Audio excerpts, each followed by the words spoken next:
todos. Boa noite. Que Deus seja conosco hoje e sempre. Agradeço a Thaís, pelo convite. Cumprimento os trabalhadores da casa. E eu sempre fico muito feliz de falar aqui no Visita. E mais feliz de falar de Espiritismo, que é sempre uma alegria para todos nós. E estudar o Espiritismo é estudar a nossa vida, a nossa realidade verdadeira, a nossa essência espiritual. Então nós fizemos esse estudo, prosseguindo no nosso roteiro de estudos, por assim dizer, que é um estudo dinâmico. E hoje nós escolhemos a obra que é o Espiritismo, que é uma obra que não compõe a chamada codificação espírita, mas é uma obra muito importante. Nós sabemos que Kardec não escreveu só a codificação, escreveu outras obras também. E essa foi uma das obras importantes. Mesmo porque codificação espírita é algo que foi criado, foi uma construção feita depois de Kardec. Não é algo que ele falou, vou escrever uma codificação. Ele escreveu livros e depois os estudiosos posteriores que entenderam como sendo uma codificação. Até esse nome codificação é muito forte, na minha opinião, porque é algo, Kardec diz que o que ele escreveu era a primeira pedra do edifício do Espiritismo. Quando nós falamos codificação, às vezes é algo que se fecha e não pode se abrir.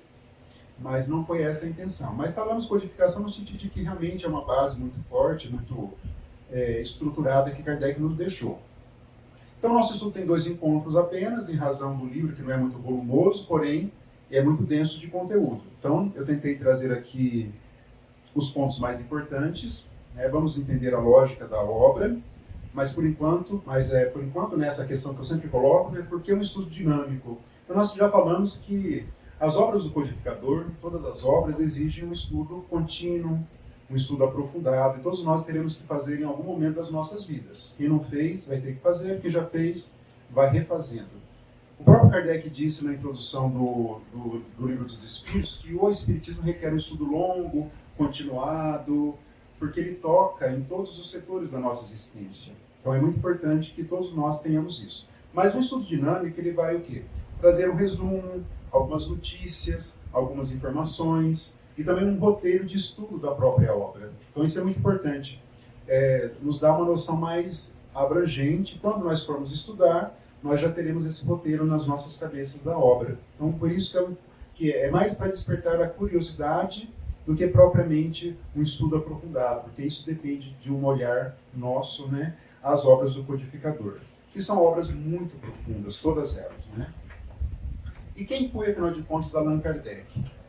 Eu gosto de falar uma biografia rápida dele, alguns já conhecem, outros estão se aproximando da doutrina espírita, alguns já têm alguns anos, outros ainda não têm tanto conhecimento. Mas Allan Kardec, então, ele nasceu lá na França, na cidade de Lyon, no dia 3 de outubro de 1804, e ele era de uma família, assim, financeiramente favorável. Tem informações que o pai dele era juiz, o avô dele também era juiz naquela época. E ele não passou a infância lá em Lyon, uma cidade um pouco no sul da França, e na adolescência ele foi encaminhado lá para a Suíça, onde ele estudou naquele Instituto Yverdun. Então vocês imaginem, o poder aquisitivo e cultural que uma família tinha para encaminhar um adolescente para a Suíça. Até hoje a Suíça é um símbolo de educação mundial, de algumas das melhores instituições do mundo. E lá ele estudou em Yverdun, e Yverdun era um instituto dirigido pelo Pestalozzi, Johann Pestalozzi, que é um dos pais da pedagogia. E Pestalozzi foi um grande, também contribuiu muito para o sistema de educação da França, o que Kardec faria também depois. Mas dali até Kardec ele tinha outro nome de batismo, que era o Hippolyte Léon Denisard Rivail. Esse era o nome de batismo dele.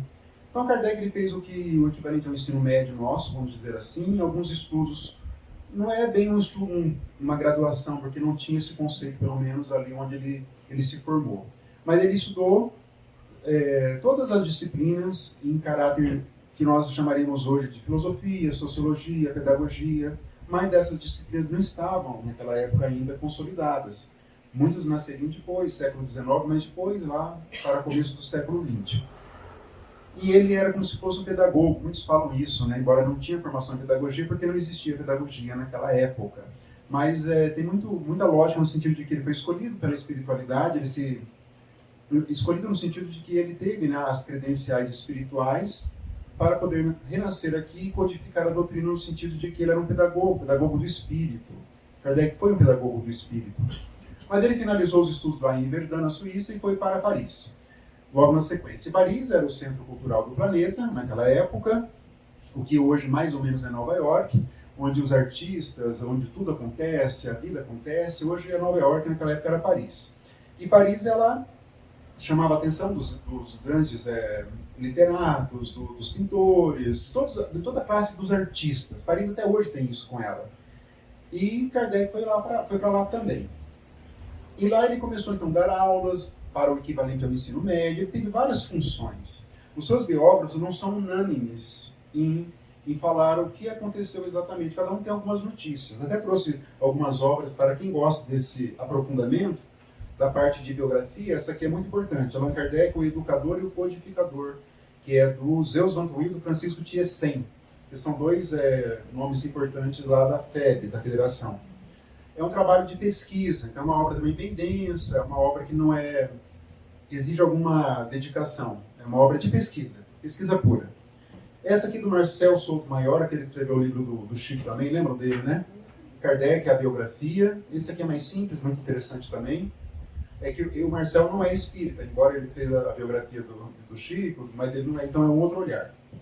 E tem essa biografia que é bem clássica, do Henri Sauce, que é um francês, e é uma tradução, né, aqui da FEB, biografia de Allan Kardec, foi escrita no começo do século XX. Essa é a primeira biografia dele. Então, para quem quer entender um pouco mais, só que existem informações divergentes. Mas lá em Paris, então, ele começou a dar algumas aulas, ele escreveu algumas obras de aritmética, obras de gramática francesa. Ele era um homem realmente de uma cultura muito vasta, em vários ramos do conhecimento. Mas ele tinha uma predileção por dar aulas. Daí os anos se passaram, ele conheceu a esposa dele, daí os dois se casaram e não tiveram filhos. Os anos se passaram, então lá na fase adulta da vida, depois dos 50 anos de idade, que surgiria o Allan Kardec. O Hippolyte Léon deles Arrivai desapareceria e surgiria a figura de Allan Kardec. Então lá em 1854 ele começou a ter informações das chamadas mesas girantes, que ocupavam o tempo das pessoas. Naquela época não havia na internet, não havia redes sociais, eram as mesas girantes. E isso chamou a atenção de muitas pessoas. No começo era algo mais curioso, era mais uma brincadeira. Existia na Europa, nos Estados Unidos também.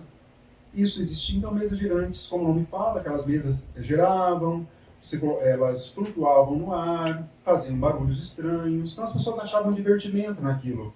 Então, lá naqueles salões de Paris, as pessoas iam lá e ficavam em volta de uma mesa à noite e a mesa se mexia. A Kardec teve notícia disso e achou estranho no primeiro momento. Kardec não era uma pessoa religiosa, pelo menos os biógrafos vão dizer isso, ele não era uma pessoa religiosa, mas ele era uma pessoa sábia e prudente.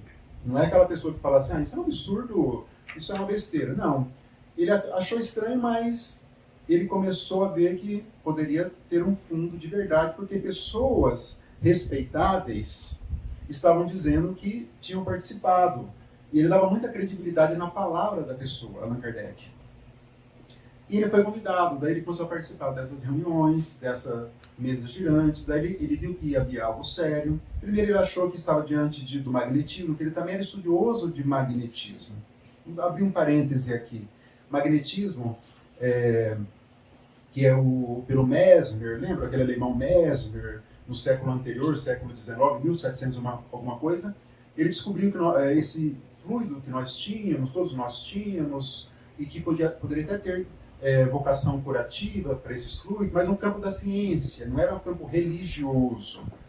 E até a Academia de Medicina de Paris aceitou a tese do Mesmer, mas depois recusou e falou que não, porque é algo que não havia como se provar pelo laboratório, pela pesquisa, pela ciência.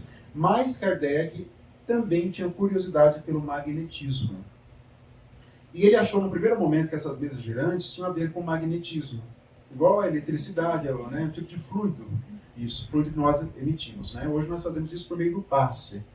Quando nós emitimos fluidos, nós absorvemos e nós emitimos, naturalmente.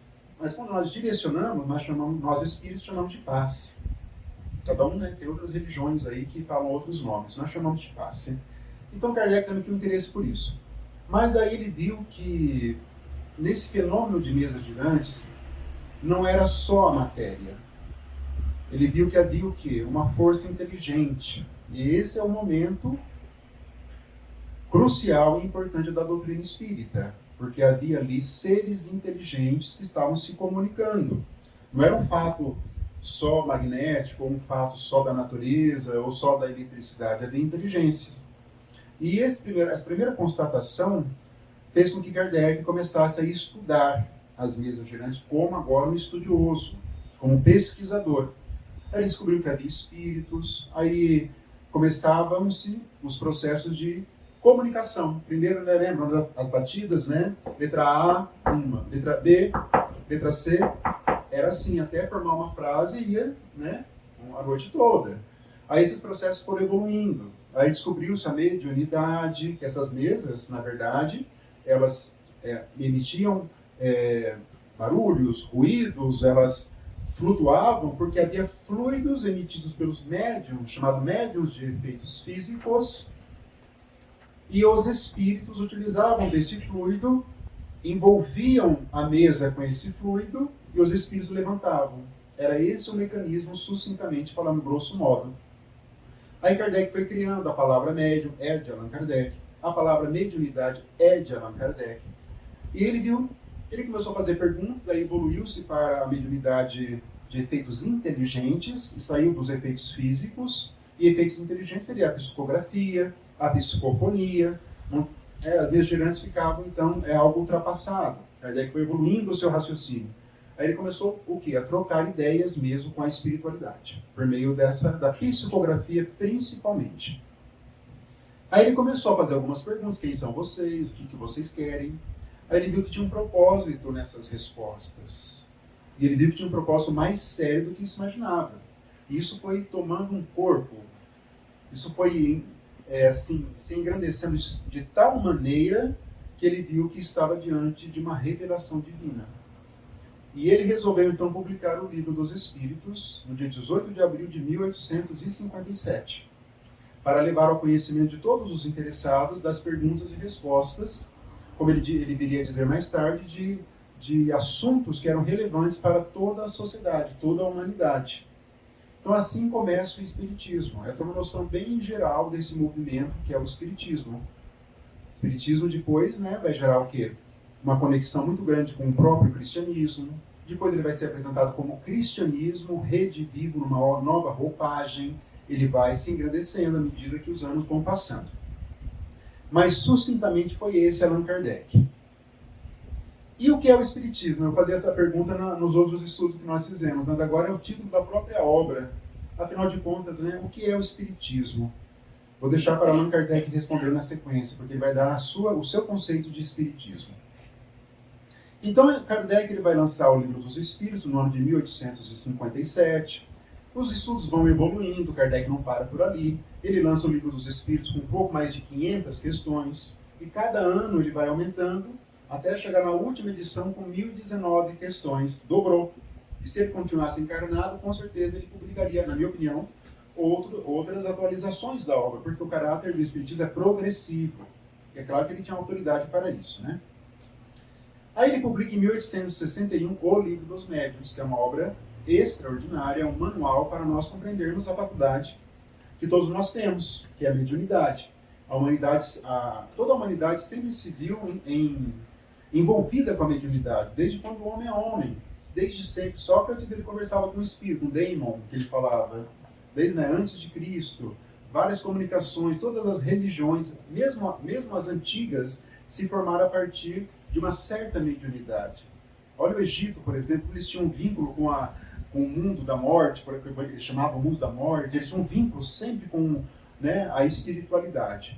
Mas o próprio Evangelho é recheado de eventos mediúnicos, é recheado de efeitos mediúnicos. Mas nós não sabíamos o que era isso. Isso estava no campo do sobrenatural, no campo do algo que não dependeria de nós sabermos.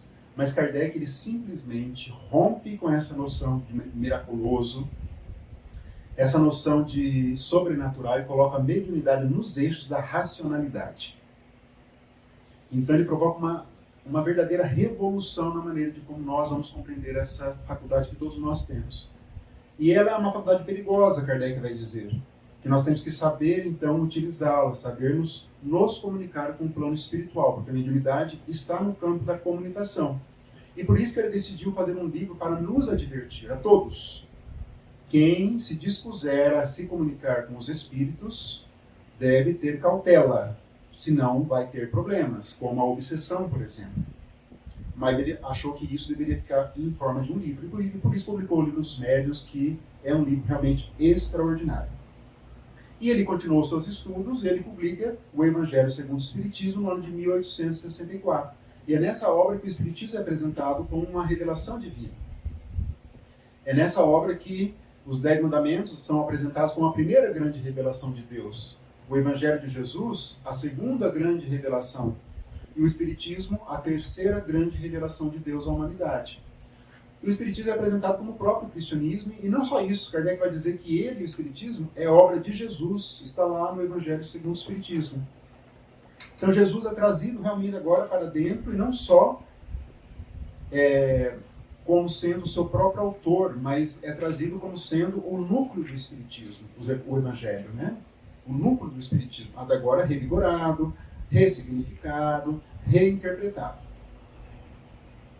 No ano seguinte, Kardec publica o livro O Céu e o Inferno ou A Justiça Divina segundo o Espiritismo, para explicar o quê?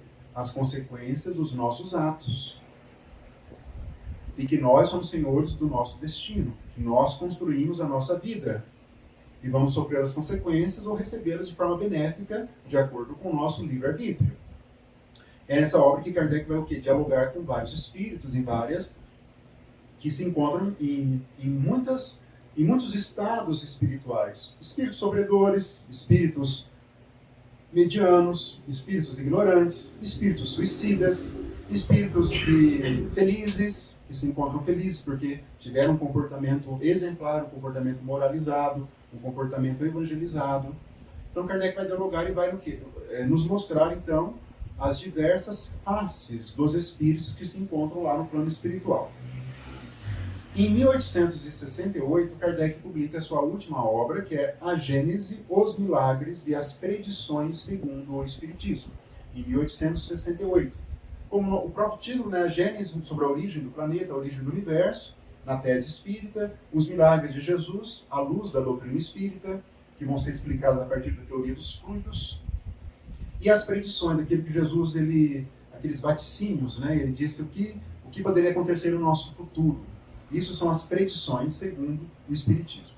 Isso em 1868, no ano seguinte, no mês de março, dia 31 de março, Kardec então desencarna com 65 anos e de AVC, na sede da Sociedade Espírita de Paris, na última sede, onde ele morava também. Era um prédiozinho de 4 andares, de 5 andares, né? Aí ele morava, eu acho, no último, e depois ele desencarnou então ali, naquele momento, quando ele disse que ele estava levando alguns livros para uma pessoa que havia comprado, e ele estava segurando os livros, e nesse percurso, para entregar os livros, ele acaba tombando ali na sociedade e desencarna então de AVC, deixando um legado, né? Até hoje nós estamos estudando, estamos compreendendo.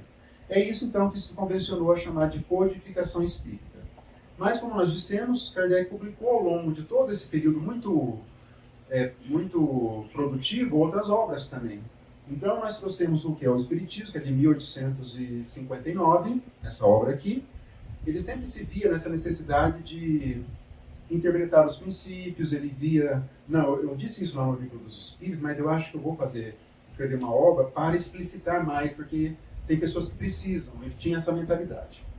Ele publica, esse aqui que nós já falamos lá no Livro dos Médiuns, Instruções Práticas sobre as Manifestações Espíritas, que é de 1858, que é um livro que ele vai abandonar, porque ele vai publicar o Livro dos Médiuns. Ele não estava satisfeito, Kardec ele era perfeccionista, ele era um pesquisador. Então, se ele achava que não era bom, ele desconsiderava e publicava uma nova obra. Então, ele parou de editar a obra. Ainda bem que salvaram uma obra e editaram daí, né? Mesmo que ele não gostasse, mas foi editado. E ele publicou esse pequeno livro, que é um livro mesmo, que é Resumo das Leis dos Fenômenos Espíritas, que é de 1864, mesmo ano do Evangelho segundo o Espiritismo, que é um texto sobre mediunidade. Mas ele publica, ele tinha muita preocupação com mediunidade. Hoje, mais maduro, eu vejo isso. No começo eu não percebia isso. mas ele tinha muita preocupação de deixar para nós uma teoria. E hoje eu vejo no movimento espírita por quê que ele tinha a preocupação de deixar a mediunidade para todos nós, né, muito bem explicitada.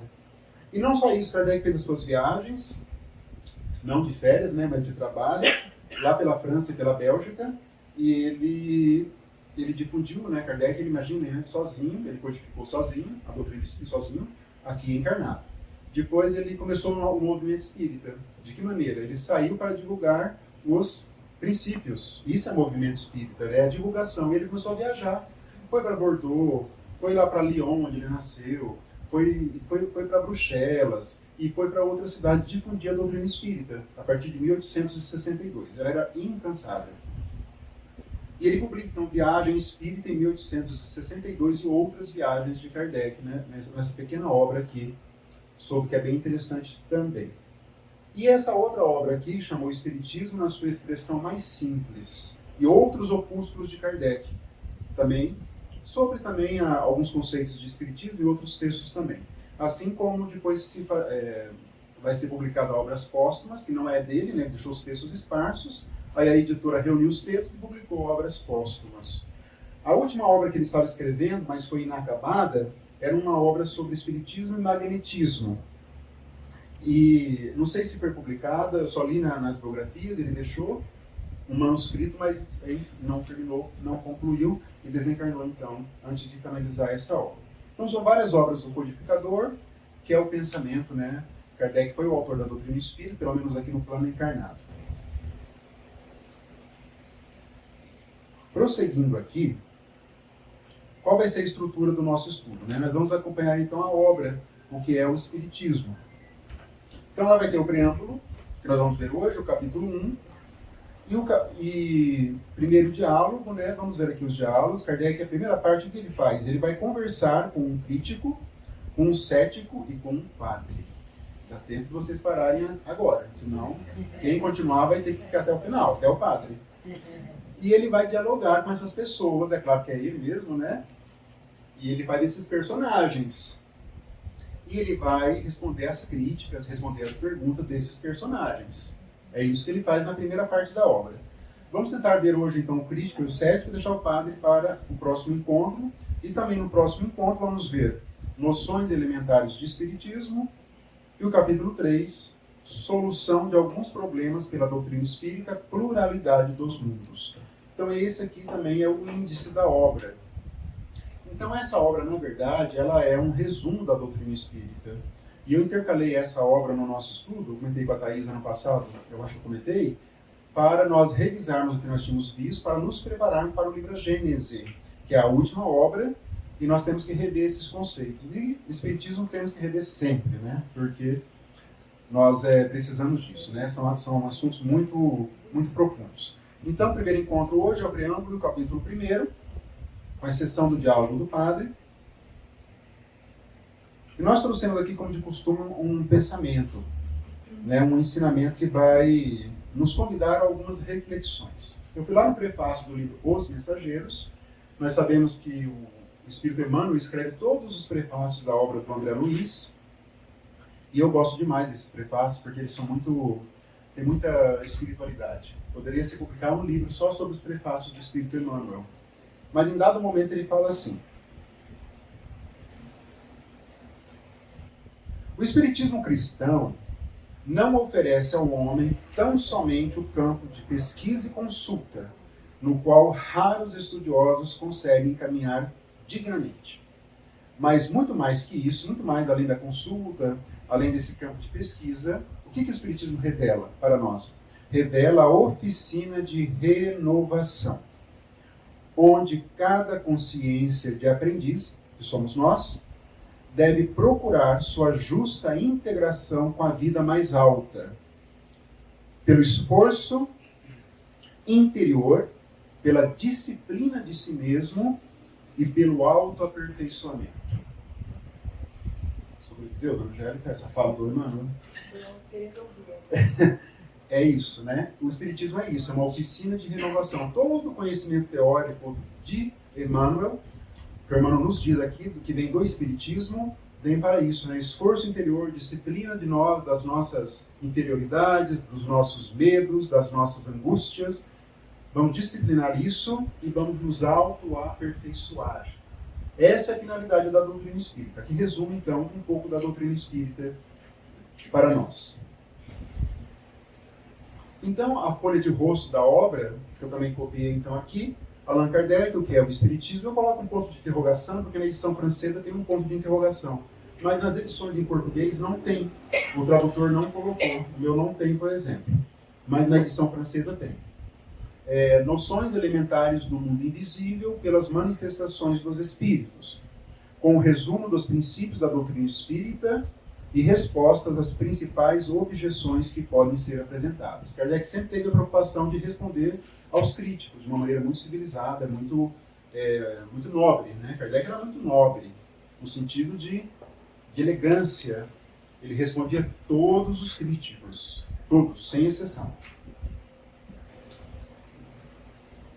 Então, lá no preâmbulo, vamos iniciar. É um preâmbulo bem curto, porém ele vai já dizer, então, da obra para todos nós, né? Diz lá Kardec: as pessoas que só têm conhecimento superficial do Espiritismo são naturalmente inclinadas a formular certas questões, cuja solução podiam, sem dúvida, encontrar em um estudo mais aprofundado dele. Então, muitos de nós temos uma noção mais superficial da doutrina, mas vamos, então, obter por meio de estudo. Mas nem todos conseguem, nem todos querem, ou então não dispõem de tempo, diz Kardec aqui na sequência. Porém, o tempo e muitas vezes a vontade lhes falta para se entregarem a observações seguidas. Todos nós teremos que fazer um dia esse estudo, isso é inevitável. André Luiz vai nos avisar sempre assim: se eu estivesse encarnado e soubesse disso, se eu tivesse acesso a isso, teria sido diferente. Mas isso é uma advertência para o leitor. E ele era católico, então ele retorna ao plano espiritual com noções muito acanhadas de espiritualidade, quase nada. Ele falou que ele lembrou da mãe dele que orava, né? Naquele momento que ele foi resgatado, lá do umbral, ele fala: lembrei que a minha mãe orava, fazia as preces quando eu era criança. Essa é a noção de espiritualidade que ele tem. Compara com a nossa que nós temos hoje, estudando o que é o Espiritismo. E mesmo isso deu para ele até uma lembrança da mãe, daí ele fez aquela prece, aí ele abriu aquele campo espiritual, depois de quase 9 anos no umbral, aí ele foi resgatado ali pelo ministro Clarencio e pelos ajudantes. Por isso achamos útil apresentar resumidamente as respostas a algumas das principais perguntas que nos são diariamente dirigidas. Então esse é o propósito da obra. As pessoas perguntavam para ele, então ele resolveu fazer uma obra um pouco mais sucinta para satisfazer a esses interessados, que não dispunham de tempo. Então, sob a forma de diálogos, o primeiro capítulo, que vamos ver hoje, deste volume, encerra respostas às observações mais comumente feitas por aqueles que desconhecem os princípios fundamentais da doutrina, e bem assim a refutação dos principais argumentos de seus contraditores. É isso que nós vamos ver hoje. Princípios fundamentais. No segundo capítulo, damos uma exposição sumária das partes da ciência prática e experimental, que é a mediunidade naquela época. Quando vocês virem essa expressão, ciência prática e experimental, hoje nós não usamos mais, porque ainda nós talvez perdemos um pouco da questão científica do Espiritismo. Vamos ver isso também. Mas quando vocês lerem isso, tem a ver com o campo da mediunidade, o estudo da mediunidade daquela época, um estudo muito mais aprofundado. Como ele fala aqui, um resumo do Livro dos Médiuns. E no terceiro capítulo, publicamos um resumo do Livro dos Espíritos, com a solução pela doutrina espírita de certo número de problemas do mais alto interesse, de ordem psicológica, moral e filosófica, e aos quais nenhuma filosofia deu ainda resposta satisfatória. O Espiritismo tem esse propósito de trazer respostas que ninguém ainda deu, nenhuma doutrina, de maneira lógica e racional, como foi o pensamento do codificador. Estes resumos não somente são úteis aos principiantes, senão também aos adeptos, ou seja, para todos nós, pois lhes fornecem os meios para responderem às primeiras objeções, e além disso, por encontrarem reunidos, em quadro restrito e sob o mesmo ponto de vista, os princípios que devem sempre estar presentes à sua memória. Certo? Então é importante para todos nós. É claro que Kardec foi o codificador, ele teve a preocupação de nos deixar um conhecimento bem estruturado. Então, por isso que ele tem essa preocupação muito com ele de responder às críticas, de apresentar o pensamento espírita. Para responder desde já e sumariamente a pergunta formulada no título deste opúsculo, o que é o Espiritismo, diremos que, afinal de contas, o que é o Espiritismo? Para Allan Kardec, é difícil responder, né? É difícil conceituar algo, não é fácil. Eu lembro quando eu fiz direito, lá muitos anos atrás, tinha lá um semestre, né? Conceito de direito, porque não tem como definir direito, é muito difícil, é muito complexo. E Kardec trouxe o seu conceito inicial. O que ele fala? O que o codificador fala? O Espiritismo é, diz Kardec, ao mesmo tempo uma ciência de observação e uma doutrina filosófica. Como ciência prática, ele consiste nas relações que se estabelecem entre nós e os espíritos. Como filosofia, compreende todas as consequências morais que dimanam dessas mesmas relações. Essa é uma definição, é um conceito. Alguém sente falta aqui de uma outra parte da doutrina espírita que ele não mencionou? Sim. Qual parte daí? Religião. Kardec não menciona. É difícil entender, mas vamos compreender, pelo menos um pouco. Kardec, ele teve a preocupação, né, repito mais de uma vez, já falei hoje, de deixar o conhecimento espírita. Se ele tivesse rotulado de religião o espiritismo, iria cair talvez no misticismo de uma religião, ou teria dogmas, ou teria uma classe de sacerdotes espíritas, que nem Jesus criou religião, nós sabemos disso. Nós sabemos disso. Né? Criaram-se religiões a partir dos evangelhos, mas Jesus não. Né? Então Kardec não trabalhou isso. A questão da religiosidade do espiritismo vai ser trabalhada pós-Kardec, quando a doutrina já estava mais madura na sua filosofia. Ela nasce como ciência, no sentido de investigar, de ver lá as aparições, espíritos se materializando, eles estudam, eles pegam no espírito, no braço do espírito e vão estudando, não só Kardec, né, os demais pesquisadores também, que não eram espíritas, mas estudavam os fenômenos também. E a pesquisa, então é uma ciência de observação. Essa foi a primeira parte. A segunda parte, Kardec avançou. Os outros pesquisadores ficavam só nessa parte de pesquisa. E Kardec construiu uma doutrina filosófica. E ele falou que nós começávamos a entrar no período da filosofia. E que nós iríamos chegar no período da prática. Ele desencarnou, Kardec, no começo do período da filosofia. Mas aí, ele desencarnou, o espiritismo foi evoluindo, foi progredindo.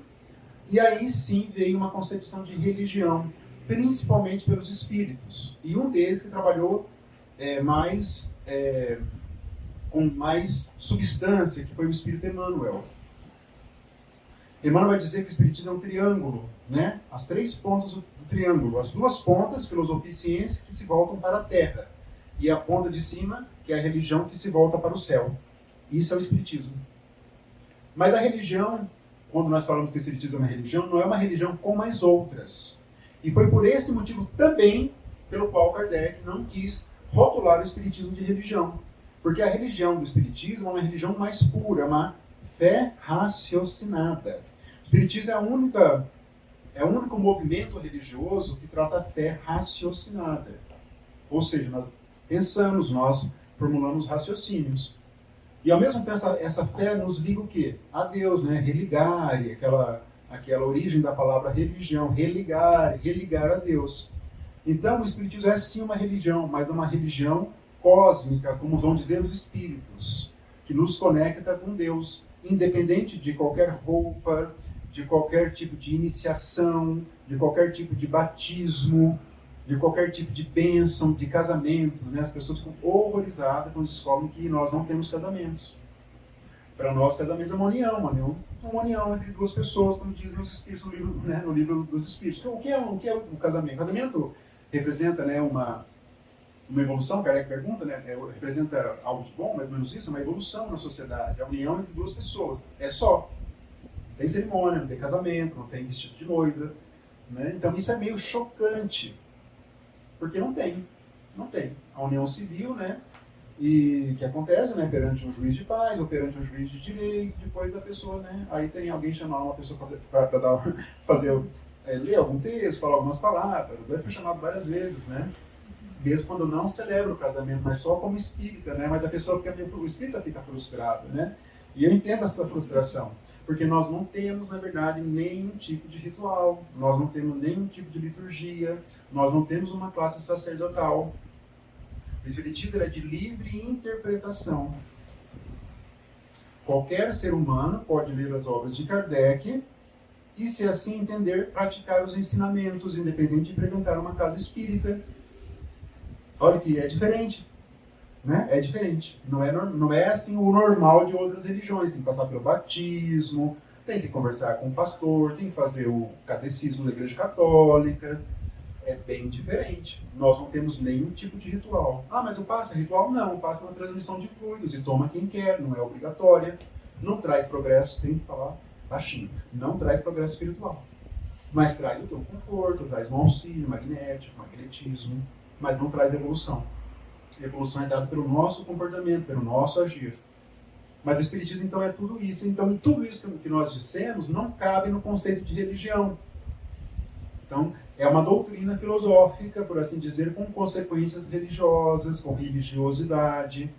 Todos conseguem compreender? Deu para fazer? Eu tive essa preocupação de trazer essa reflexão, porque é algo difícil. É algo difícil, né? Tem casas espíritas que colocam, né, uma imagem de Jesus, daí do lado de Jesus, Chico Xavier, tem? Do lado do Chico tem Kardec, Bezerra de Menezes, né? São traços de religiosidade de outras religiões, né? Principalmente do catolicismo. Então nós não podemos catolicizar, né, a doutrina, mas muitos vêm do catolicismo, de outras, e trazem essa cultura, esses hábitos de outras religiões, e levam para casas espíritas. Tem casas que a gente entra, parece uma igreja, no fundo parece. Mas não deveria, porque Kardec, ele quebrou esses paradigmas e a religião acaba sendo um roteiro, e nós temos sim religiosidade, né? Muito mais que religião, como vai dizer Emmanuel, lá no nosso lar, né? No comecinho também. Precisamos sim de religião, do espiritismo, mas muito mais de religiosidade. Então esse é um conceito, e Kardec ele dá um segundo conceito que ele vai ainda eliminar a questão da filosofia. Olha o que ele vai falar. Podemos definir, ele usa a palavra definição, né? Agora aqui. Kardec ainda, tá? O espiritismo é uma ciência que trata da natureza, origem e destino dos espíritos, bem como de suas relações com o mundo corporal. Só isso. Não fala nem da filosofia. Ciência no sentido de um sistema de conhecimento, nesse sentido, né? Nós sabemos da filosofia, lembra? Começa lá com aqueles pré-socráticos, lá na época da Grécia. Aí eles, lembra aqueles pré-socráticos? Daí eles têm aquela preocupação com a natureza, um fala que é a água, o elemento, outro fala que é a terra, outro fala que é o ar. Aí vem Sócrates e vem Platão, ele desloca a filosofia para o ser humano, a explicação do ser humano, mas a ciência não havia nascido. Aí vem Aristóteles e fala que não, para com essa história de mundo das ideias de Platão, o que importa é o real, Aristóteles fala. Aí ele escreve aquele Organon. Daí eu tenho um livro de filosofia que eu acho muito bonito o título, que é assim: Aristóteles, a primeira sistematização do conhecimento humano. E ele traz, quem é o pai da ciência? Aristóteles. Aí a ciência começa a ter um divórcio, vamos dizer assim, da filosofia. A filosofia fica com a especulação e a ciência fica com o estudo da matéria. Kardec traz esse conceito da ciência quando vai estudar o perispírito, vai estudar a mediunidade, e a filosofia como sistema de conhecimento. E a religião ele não vai falar muito, mas existe um texto dele lá na Revista Espírita, esqueci de falar da Revista Espírita. Além de todas as obras dele, tem a Revista Espírita que ele publicava, era um periódico que ele fazia como se fosse um laboratório de pesquisa. E então, por meio disso, que Kardec vai trazer esse conceito na ciência, filosofia, e irá um texto sobre religião que vai dizer, vamos perguntar para ele, mas afinal de contas o espiritismo é uma religião? Ele vai falar, não é uma religião no sentido comum. Ele vai falar isso nesse texto. Não é uma religião no sentido comum. Mas ele guarda, sim, todos os temas de uma religião. Mas ele não gostava de vincular o espiritismo à religião. E, de fato, não é uma religião no conceito comum. Mas nesse conceito muito mais amplo, eu gosto quando os espíritos falam que é uma religião cósmica. Eu acho bonito isso. Porque ela vai vigorar em todo o universo. talvez com nomes diferentes, mas ela vigora em todo o universo. Quando nós formos para visitar outros planetas em espírito, lá também vai vigorar com certeza o espiritismo, talvez com outros nomes, mas vai vigorar, porque né, o espiritismo está na natureza, né? É uma lei de Deus. Então essa foi a definição do codificador. E agora então vamos começar a ver o capítulo 1, Pequena Conferência Espírita. Primeiro diálogo, o crítico. Aí ele coloca visitante, coloca a letra V, Kardec, pelo menos na minha edição, né, V. Allan Kardec, A, K e V. Assim que ele começa os diálogos daí. E eu trouxe, é claro, a essência de cada um dos diálogos. Nós não temos tempo para isso, por isso que vocês vão ler, ou vão participar de grupos de estudos mais demorados, para ler toda a obra, né, minuciosamente. Então é o crítico, é uma pessoa que vai criticar, que não admite o que o Espiritismo ensina, como temos muitos hoje, muitos críticos. O Espiritismo ele foi muito atacado na época pela ciência tradicional, foi atacado pela Igreja Católica, né, aquele bispo de Barcelona, lembra aquele alto de Barcelona que mandou queimar, olha que ousadia, já havia acabado a Inquisição e o bispo resolveu queimar os livros espíritas lá em Barcelona. E então a Igreja Católica fez também um cerco contra a doutrina espírita, né, como ela estava acostumada a fazer isso, né? A Igreja Católica desde sempre ela fez um cerco contra quem era contra, né, as suas oposições, né? Lembram, né? Abrindo parênteses, teve aquela escolástica lá, aquela escola de filosofia, embora ela respeitasse Aristóteles, né? O que é a escolástica, né? É a mistura do Evangelho com a filosofia de Aristóteles. Isso é a escolástica. E ela foi, Idade Média, foi dominando, né? Teve aqui Tomás de Aquino, aqueles grandes pais da Igreja Católica e tal. Aí chegou lá no século XVI, 1500, teve um sacerdote chamado Nicolau Copérnico, que disse que, na verdade, né, um dos dogmas principais realmente não era verdade, que é a tese geocêntrica, né? Que a Terra seria o centro e o Sol e tudo girava ao entorno da Terra. Ele falou, não, na verdade é o Sol que é o centro e a Terra que gira em torno do Sol. E isso quebrou literalmente a Igreja Católica, um dogma da Igreja. Só que ele publicou isso pós-mortem, né? Ele publicou depois. E ele apresentou como tese isso. E aí veio depois Galileu Galilei, logo na sequência falou, não, ele estava certo, Nicolau Copérnico. Foi chamado, né? Foi advertido pela Igreja Católica, mas ele manteve a decisão e foi preso e desencarnou na prisão, Galileu Galilei, por defender que o Sol realmente é a Terra de em torno do Sol. E ela foi atacando, né? Ela foi se diminuindo, né? Abrindo parênteses para dar um gancho com o Espiritismo. A Igreja Católica, a partir de Nicolau Copérnico, ela começou a perder poder. As suas teses foram caindo, a Inquisição foi caindo, aí veio o Iluminismo, aqueles grandes teóricos da política, né? John Locke, Rousseau. Aí chegou naquele século 1700, século 18, 1700 alguma coisa, aí o Iluminismo, Revolução Francesa. Aí a razão tomou um lugar muito importante na evolução. Aí chegou o século XIX, veio aquele positivismo de Augusto Comte, e aí foi dito que, na verdade, a razão, o homem vai ser feliz pela razão, pela ciência, pelo progresso. Lembra o Ordem e Progresso da nossa bandeira? Veio dessa época. O homem, ele não precisa de religião. Então a Igreja Católica estava totalmente morta no sentido de influência nessa época. Aí surge o Espiritismo para resgatar o cristianismo verdadeiro que está nos evangelhos, porque a Igreja Católica falha nessa sua missão. Surge o Espiritismo para isso, né? Então nós estamos ainda no começo, né, da doutrina espírita, né? Aí o crítico, ele quer conhecer o Espiritismo, embora ele critique, daí Kardec pergunta, julgais que uma ou duas sessões bastariam para adquirir convicção? Ele quer adquirir convicção, ele queria assistir, né, às reuniões. Eu precisei mais de 1 ano de trabalho para ficar convencido. Além disso, olha esse princípio, né? Não realizo sessões públicas. E parece-me que vos enganastes sobre o fim das nossas reuniões, que era um fim instrutivo, visto não fazermos experiências com o fito de satisfazer a curiosidade de ninguém. Kardec não admitia nem os espíritos que alguém fosse lá por mera curiosidade. Eu quero ser convencido de que existem espíritos. Nós não podemos evocar espíritos só para comprovar que eles existem. E alguns queriam isso. Né? Então os espíritos se faziam presentes com o propósito de trazer o quê? Um conhecimento, uma instrução, um ensinamento para nós. Então esse era o propósito das conversações. Hoje tem lugares, né, centros espíritas que fazem sessões públicas, né, reuniões mediúnicas.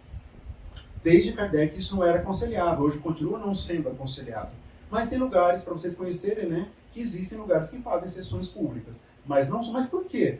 Porque a espiritualidade, o ambiente fluídico, depende de uma concentração dos envolvidos. Né? Muitas pessoas num lugar pode provocar distúrbios de magnetismo. Então isso é muito sério. Vamos ver isso nas obras do André Luiz, como eles preparam o ambiente, a espiritualidade, para um evento religioso, principalmente os espíritas. Lembra dos cordões fluídicos? São cordões que protegem de espíritos de entrarem no ambiente. Isso é descrito na obra. Imaginem, né, um lugar com 50, 100 pessoas que não conhecem o espiritismo, como não ser as proteções? Então isso é muito complexo. Vamos compreender isso quando vamos para obras, né, que vão descrever esse fato. Então Kardec lhe dá essa resposta. Visitante, né, o crítico, não procurais, pois, fazer prosélitos. Prosélitos é adeptos, converter alguém, vamos dizer assim, né? Muitas religiões querem converter, elas difundem, são chamadas religiões missionárias, as que querem converter as pessoas. O catolicismo, o islamismo são religiões missionárias, pode se converter. O judaísmo não é uma religião missionária. Para você ser judeu, tem que nascer de mãe judia. Não é missionário. E Kardec, será que nós temos essa pretensão de fazer alguém, de converter, entre aspas, alguém para o espiritismo? Kardec diz assim: não pretendo forçar convicção alguma. Quando encontro pessoas que sinceramente desejam instruir-se e dão-me a honra de pedir esclarecimentos, cumpro um dever, respondendo-lhes nos limites dos meus conhecimentos, nos limites dos conhecimentos dele. Imagina poder se instruir com Allan Kardec naquela época. Ah, o senhor é Kardec? Sou. Fiquei sabendo que tem uns espíritos ali conversando, e daí o que eles querem dizer?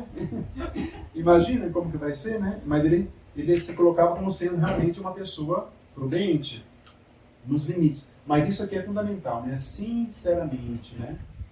Uma pessoa me disse assim: você é espírita? Sou. E é verdade que vocês conversam com... Assim, nesse tom, né? Brasileiro é assim. É verdade que vocês conversam com espírito lá mesmo? Isso é pura curiosidade. Isso não tem nenhuma sinceridade, não tem uma profundidade, né? Não tem, é pura curiosidade. E isso é muito ruim, muito pernicioso quando nós estamos falando de plano espiritual, né? Quanto aos antagonistas, aqueles que se contrapõem, que criticam muito o espiritismo, não possamos perder nosso tempo. Estou certo de que, diante dos fatos, a convicção há de vir, mais tarde ou mais cedo, e que os incrédulos hão de ser arrastados pela torrente. Realmente, nós, né, como uma pessoa muito antagonista, não há como realmente convencê-la de nada. Esses dias eu vi um post da Federação Brasileira, bem interessante, falando do umbral. O que é o umbral? E copiaram lá do livro Nosso Lar. Bem interessante, bem simples, para nós que já conhecemos o espiritismo, assim, mas para quem, né, não conhece, eu vi os comentários, né? Isso não existe. Só isso. Isso não existe. Você colocou. Nem leu, não sabe, ainda era um antagonista. Vou perder tempo com essa pessoa? Não, ignora, né? Deixa o comentário. Ela tem o direito de não acreditar, mas não vai tentar, né? Mas tem pessoas que querem convencer nas redes sociais. Não, está no livro, sim, umbral. Não, isso não existe. Né? Ela vai conhecer depois, né? Mas, por enquanto, só pela experiência própria. Na teoria, não, né? Depois, sim. Não considera a crítica como expressão da opinião pública, mas como juízo individual que bem pode enganar-se. Né? Kardec foi muito criticado, mas ele não se abalou com as críticas, ele continuava firme no seu ideal. Então ele não considerava a crítica como sendo uma expressão da opinião pública. Isso é importante. Ele continuava firme, né, ali no seu objetivo da... E é bom para nós também. Né? Às vezes podemos ser criticados em tudo, mas nós vamos nos manter firmes no nosso ideal, no nosso propósito espírita. Se o espiritismo é uma falsidade, ele cairá por si mesmo. Se, porém, é uma verdade, não há diatribe, né? Diatribe é crítica, que possa fazer dele uma mentira. O próprio espiritismo, por si só, ele vai responder se ele é uma mentira ou não. Não precisa ninguém tentar convencer uma outra pessoa. Às vezes nós temos esse ímpeto de tentar levar para uma pessoa as verdades do espiritismo. Eu já me vi assim nesse ímpeto com meus irmãos, minha família. Não, mas tem que conhecer, ler o livro. Eu tinha esse ímpeto achando que aquilo que serviu para mim vai servir para outra pessoa, mas não é. Eu demorei para perceber, para amadurecer isso.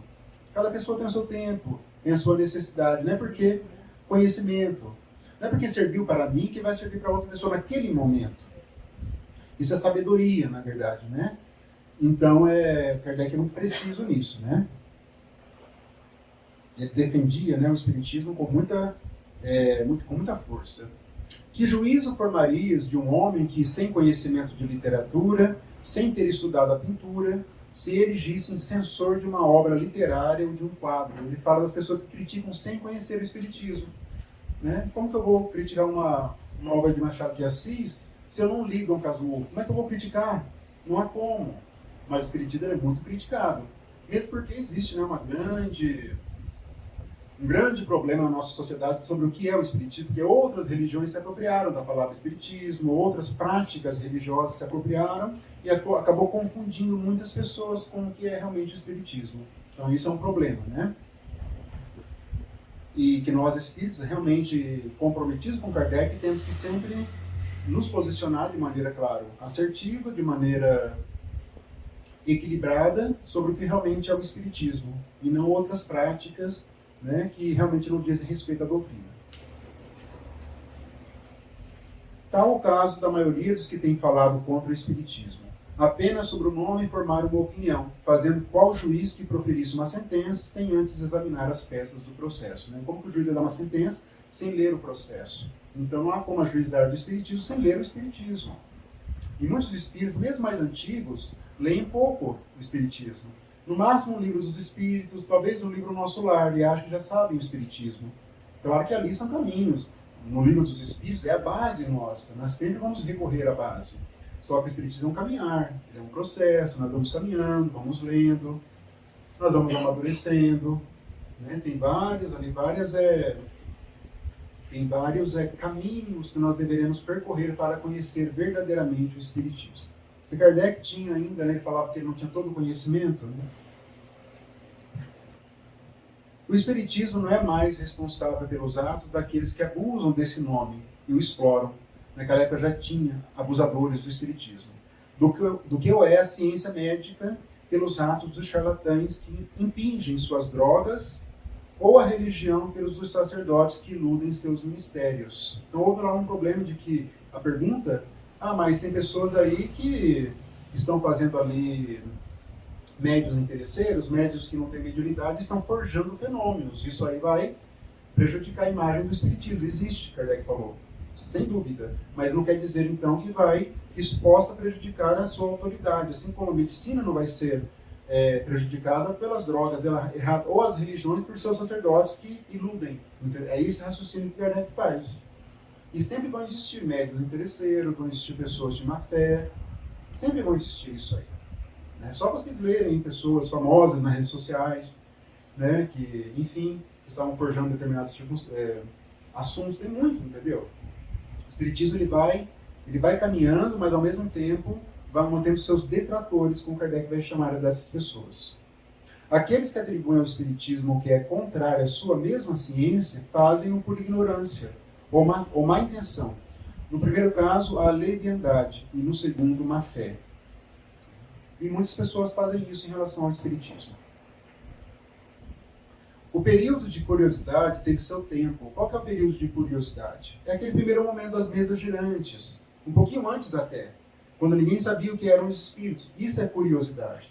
Algumas pessoas se encontram ainda no período da curiosidade, não saíram ainda, não avançaram, estão lá. Sucedeu-lhe o da observação, que é ele que Kardec fez isso, ele observou aqueles fenômenos. O Espiritismo entrou então no domínio da gente séria, que não o toma como objeto de divertimento, mas sim como meio de instruir-se. Nós nos instruímos pelo Espiritismo. Alguns se instruíam por meio das reuniões mediúnicas daquela época. Hoje as nossas reuniões mediúnicas são de auxílio ao plano espiritual. E durante esse auxílio, nós sim poderemos receber algum auxílio por meio do benfeitor daquele dia, por meio de uma psicografia. Isso pode acontecer. Mas hoje nós direcionamos a nossa mediunidade para o auxílio. Nós contribuímos com os espíritos que realmente dirigem os grupos mediúnicos. Mas esse caráter, né? Por isso que o Espírito Verdade diz lá no Evangelho segundo o Espiritismo: espíritas, Amai-vos, né? Eis o primeiro mandamento. Instruir-vos, eis o segundo. São esses os mandamentos, amar e instruir. Né? Quem só amar, embora seja realmente a estrada mais dourada, vamos dizer assim, mas tem que também, né, se instruir com esse conhecimento. O Espiritismo ele é muito rico, ele é muito rico de informações, né? Ele traz uma revolução copernicana, né, como Copérnico fez, né? Nós tivemos ao longo do conhecimento as revoluções, né? E tomou o nome de Revolução Copernicana.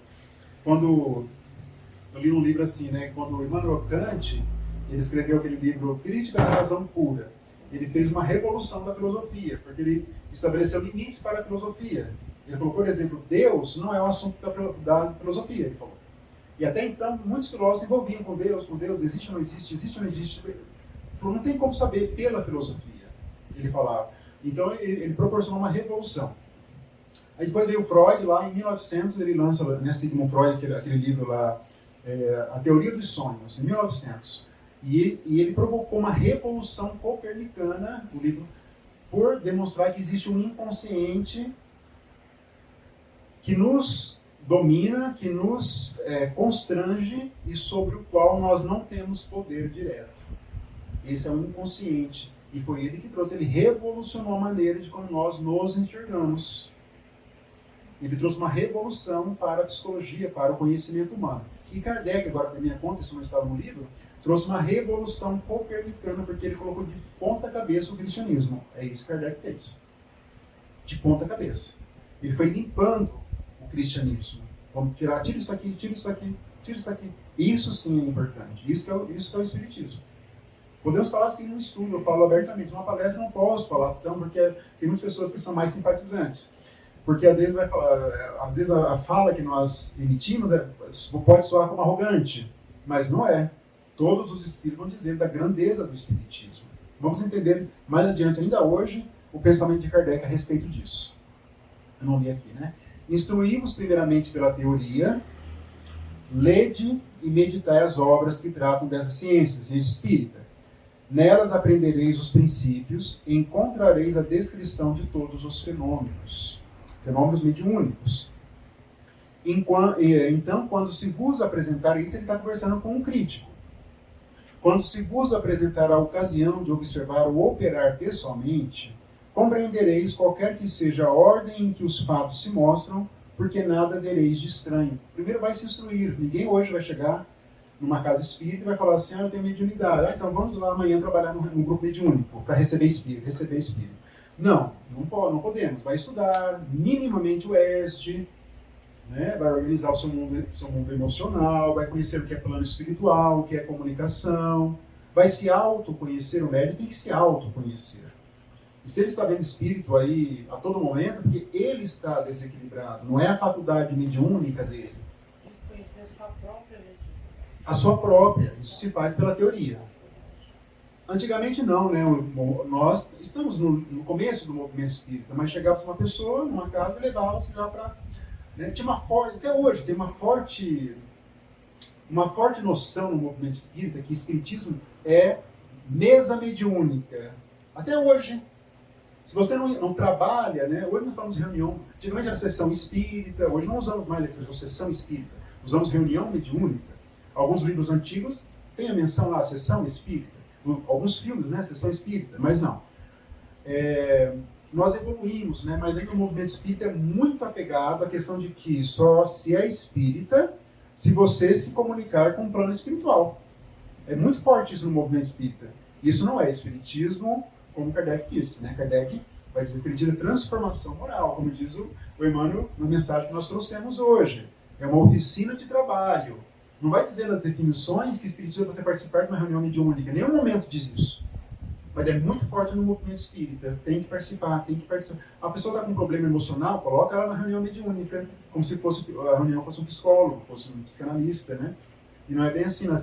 Alguns têm uma ideia um pouco equivocada dessa questão de mediunidade, de espiritismo, de movimento espírita. Mas agora 2 vezes estão caindo, né, Marcelo? Há 2 vezes estão consumindo. Algumas, né? Mas elas são importantes nesse trabalho que nós fazemos. Hoje, de instruir, de ajudar, aliás, né, na instrução, né, de levar um consolo para os espíritos sofredores. Isso é importante. Apesar, deixa eu só esclarecer, a mediunidade ela é o coração de uma casa espírita. Só que ela não é a parte essencial da doutrina espírita. Isso que eu quero dizer. Nossa, até caiu o celular. Isso que até caiu. Para acordar e falar. Essa, né, para falar que é verdade. Você está falando de vez ou branco. Até caiu. Mas uma casa espírita, ela se estrutura fluidicamente ali por meio dos seus grupos mediúnicos. Eles são vitais para um bom trabalho que a casa vai ofertar. Seja esse trabalho para o encarnado ou para o desencarnado. Entendeu? Ele é muito importante. Quando as casas... Eu já observei isso. Quando tem problema em casa, geralmente os grupos mediúnicos têm problemas. Né? Ou tem uma sede muito grande das trevas. Entendeu? Eu fui a uma casa, já falei essa história, alguns vão lembrar, há muito tempo atrás. E quando eu fui a essa casa espírita, na região, eu vi que ali não tinha muita fidelidade a Allan Kardec. Dei a palestra, normal. Faz muito tempo já, foi bem antes da pandemia. Daí, eu falei, pensei comigo, né? Eles estão bem, né, divergentes de Allan Kardec. Mas tudo bem. Aí, depois de algum tempo, uma pessoa me ligou de lá, falou assim, porque sabendo, eu também já dei cursos de mediunidade pela federação, né? Eu fui multiplicador de mediunidade. Eu fiquei sabendo que você é multiplicador, nós estamos com vários problemas aqui no nosso grupo mediúnicos. Eu já percebi isso, entendeu? Então nós temos que ser fiéis mesmo ao que diz aqui Allan Kardec. Mas muitos são refratários a seguir regras, a seguir normas. Tem pessoas que falam assim, tem muitas normas para a mediunidade. Eu já dei vários cursos, a pessoa chegou depois do final do curso e falou, nossa, é muita regra para a mediunidade. Mas não sou eu, é Allan Kardec. São os espíritos. É nós que temos a própria mediunidade. Então nós temos que ver, observar, senão nós vamos realmente ficar aquém daquilo que nós poderíamos. Aí vamos lá fazer um vínculo lá com livros mensageiros, que tem aquela primeira parte dos espíritas fracassados. Ali é um desfile de médiuns fracassados. Um se interessou mais pelos interesses da família, o outro não foi pelos interesses financeiros, o outro não quis exercer a mediunidade. Aí voltou para o plano espiritual, voltaram sem conquistas espirituais. Né? E como é que fica esse? Tem uma vertente muito forte, onde não se tem a mediunidade. Eles estão bem ligados à ciência e à filosofia. A filosofia. Aquele da Nora Ponte, Uhum. de vários... Eu penso assim comigo. Eu acho que é muito limitado. Tem que ser um conjunto. Uma casa espírita, na minha concepção de casa espírita, ela tem que ter palestras, grupos mediúnicos, ou um grupo, conforme for o tamanho da casa, bem estruturado, com bons médios que estudem, com bons dialogadores. Tem que ter o ESD bem estruturado, porque é de lá que vão sair os futuros trabalhadores da doutrina espírita, do ESD, bem estruturado. Tem que ter um trabalho social. O nosso lar não tem trabalho social, por exemplo. Tem que ter um trabalho social. Então é um conjunto de fatores. E esse conjunto harmonioso que vai dignificar a casa perante o plano espiritual. É esse conjunto harmonioso. O próprio grupo, né? A essência é a moralidade dos seus trabalhadores. É isso que vai. Então eu sou um grupo mediúnico, eu vou melhorar. Eu estou dando passe, eu vou melhorar então o meu mundo íntimo, vou ser uma pessoa mais calma, uma pessoa mais tranquila, para melhorar os meus fluidos que eu vou doar, porque os fluidos estão ligados ao nosso emocional, ao nosso mundo íntimo.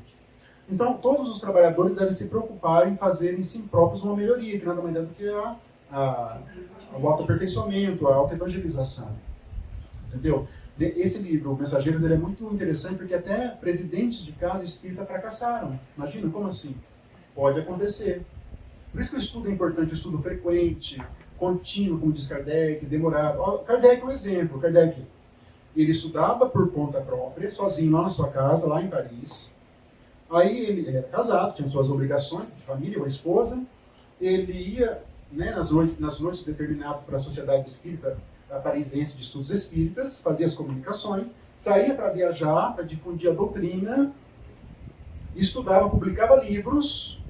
Ele estava todo envolvido com todas as frentes de trabalho do movimento espírita principiante daquele momento. E ele é o nosso exemplo. Então nós temos que fazer tudo isso, uma casa estruturada, agora ficar só na ciência, tem o seu valor também, mas talvez fique aquém do que poderia ser feito para o progresso desses espíritos, que ficam só na ciência. Muitos ficaram só na ciência em Allan Kardec, muitos estudiosos, né? Aí foram criando aqueles nomes metapsíquica, já viram isso? Parapsicologia, metapsíquica. Sim, sai. Vai ficar um estudo, né? Embora seja importantíssimo, o estudo está na base ali do conhecimento, mas ficar só realmente não vai. Não vai, se ficar só. Eu estou lendo aquele livro de novo, né? Ceareiros de Volta, que são vários espíritos que pertenceram ao movimento. É um livro extraordinário que todo já trouxe aqui nos outros estudos. Ceareiros de Volta, pelo médium Valdo Vieira. Notável, né? E depois, né? Eu leio aquela obra assim, e eu não acredito que ele realmente foi para outro caminho. Assim, inacreditável. Mas pode acontecer. Mas o importante dessa obra, Ceareiros de Volta, são os primeiros espíritas do movimento espírita, espíritos, que vieram trazer a sua mensagem. Isso que é interessante. É um livro para nós espíritas do movimento. Quem é simpatizante não vai gostar, não tem. É para quem é espírita e está integrado no movimento espírita. E ali tem vários alertas, um atrás do outro. Aí vai ter uma mensagem que vai falar sobre isso. Estude, leia, participe, mas seja benevolente, participe de um projeto social, né? É sempre convidando para movimentar as suas energias para o bem. Entendeu? A pessoa pode até retornar no plano espiritual só com estudo, mas ela vai ficar limitadíssima, na minha opinião. Tem um princípio, eu acho que o Haroldo já falou isso, né? O amor, né? A benevolência é uma ascensão horizontal, né? E o intelecto é só vertical. Vai crescer, mas não vai subir, vamos dizer assim. E esses espíritas desse livro vêm nos alertar sobre isso. Olha, espíritas, cuidado, não faça isso, vão por esse caminho. Então isso é muito importante nas casas espíritas. Falta um pouco isso, né? Alguns dirigentes eu vejo que, às vezes é por ignorância, no sentido de ignorar mesmo, estão assim muito só preocupados às vezes com a parte material da casa, que também é importante para o presidente, é difícil, né? É fácil administrar materialmente, né, a casa. Mas essa parte espiritual da casa, né? Aquele livro Dimensões Espirituais do Centro Espírita é muito importante, da dona Soricala Schubert. Então lá nós vamos saber de como funciona. Nós somos só um setorzinho aqui, né? De uma estrutura muito maior, entendeu? Então é importante. Porque essa parte, ela segura outra, a material. Segura. Alicerça. Isso. Então temos que ser bons trabalhadores em todas as áreas da casa. Marcelo, sim. Interessante isso que você está falando, porque é uma coisa que a gente percebe, né, a partir do que o Diego colocou, da importância da coordenação da casa. Por quê? Para manter o tripé. Sim. Porque é natural que cada pessoa, às vezes não tem, por exemplo, se você pegar o mesmo palestrante o ano inteiro, às vezes ele só tem um viés científico. Sim. Não é? O outro só tem um viés religioso, o outro só tem um viés filosófico. Então, nessa coordenação, para fazer o equilíbrio desse tripé, porque se qualquer um deles falta, fica mal. Fica, exatamente. Quem conseguir equilibrar o tripé vai conseguir ter uma ascensão espiritual bastante significativa. Agora o cético, né? Aquele que não acredita, né? Como que Kardec, vai pegar um pouco de água aqui, como que Kardec vai, então, trabalhar com esse cético aí que não acredita, é aquele que depende de muitas provas, né? Agnóstico. Então vamos começar aqui, né? Então diz assim o cético: não sou a favor nem contra o espiritismo, mas desse assunto me excita o interesse no mais alto grau. Ele gosta, acha interessante, é meio curioso. O espiritismo é uma ciência que acaba de nascer e da qual resta ainda muito a aprender. Seria, pois, grande presunção de minha parte pretender levar de vencida todas as dificuldades. Não poderei dizer mais do que sei. Ele fala isso, né? Vamos com calma, então, tem muita coisa pela frente. Espiritismo e espiritualismo. Agora tem vários tópicos que vão ser trabalhados, e agora é uma revisão mesmo dos temas que nós já vimos nos livros, né? Lembra dessa palavra que Kardec, né, sempre existiu, né, a palavra espiritualismo, que ela tem origem na língua inglesa, né? Eu trouxe essa obra aqui, curiosamente, eu gosto muito dessa obra, que é essa História do Espiritismo. Por quê? É do Arthur Conan Doyle, né? aquele inglês, né, que escreveu os livros do Sherlock Holmes, né? Esse livro, essa é uma edição antiga que eu tenho. A edição nova corrigiu. O título da obra, o tradutor, na época, não soube captar. Agora, a história do espiritualismo. Esse é antigo, está errado o título. Porque ele colocou o espiritismo como sendo espiritualismo, não é. Esse livro, ele é bem volumoso, ele também tem um tom jornalístico. É uma obra difícil de leitura, ele tem um tom jornalístico. Mas o espiritismo aqui é um capítulo insignificante de Kardec. Eu acho interessante isso. É um capítulo aqui na obra. Tem vários, né? Irmãos Fox, aqueles irmãos lá, esqueci agora, mas os Davenport, vários médios que não eram espíritas, mas eram médios. Mesmo porque era o começo, não se era espírita. Não tinha como ser espírita, né? Não tinha como os irmãos Fox serem espíritas, porque não existia o espiritismo formulado até então. E elas cobravam depois que elas faziam turnês pela Europa, com as suas mediunidades, dizem que eram assim, exuberantes, né?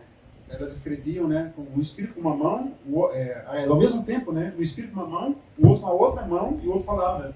Era uma coisa assim, né? Mas elas cobravam, fazia algo teatral, né, as irmãs Fox. E esse livro, então, é a história do espiritualismo. Kardec viu que espiritismo não era espiritualismo, né? Então, espiritualismo tem origem na uma palavra inglesa. E é aquela pessoa espiritualista cuja doutrina é oposta ao materialismo. Ou seja, todas as religiões são espiritualistas, porque todas as religiões acreditam em algo além da matéria. Todas as religiões, cristãs e não cristãs. Porque todas acreditam em um Deus, uma força maior, né? Todas. Então todas são espiritualistas. Mas como nós falamos, Kardec ele se viu diante de um conhecimento que essa palavra espiritualismo não mais traduziu o que ele queria demonstrar. Por isso que ele criou a palavra espiritismo. É dele, é de Allan Kardec. Por mais que muitos movimentos religiosos no Brasil acabaram se apoderando dessa palavra de forma ilícita, na minha opinião. Se adotei os termos espírita e espiritismo, é porque eles exprimem sem equívoco as ideias relativas aos espíritos. Era um conhecimento novo. Então Kardec teve que formar um novo. Assim como Freud, ele se viu diante de um novo conhecimento, ele criou a psicanálise. É uma palavra que ele criou. Ele tirou a psicanálise da medicina, né? Ele era médico, neurologista, e ele estudava o cérebro, estudava lá, né, as doenças mentais, só que ele viu que não tinha uma causa no cérebro, algumas doenças. Aí que ele criou a psicanálise com aparelho psíquico, inconsciente, tudo aquilo, né, que ele criou em palavras novas, ele foi criando para poder dizer que aquele conhecimento é novo. A palavra inconsciente é uma palavra nova, ele que criou para dizer uma coisa nova. Dissidências. Referindo-nos ao Espiritismo, não será natural que, ao surgir os primeiros fenômenos, quando eram ignoradas as leis que os regem, cada pessoa tivesse um sistema e houvesse encarado os fatos de um modo particular. Então esse cético faz as dissidências entre vocês espíritas. É normal, Kardec fala, porque era algo novo. Até hoje no nosso movimento espírita tem dissidências, até hoje, né? Regressão da memória, por exemplo, Divaldo Franco é contra.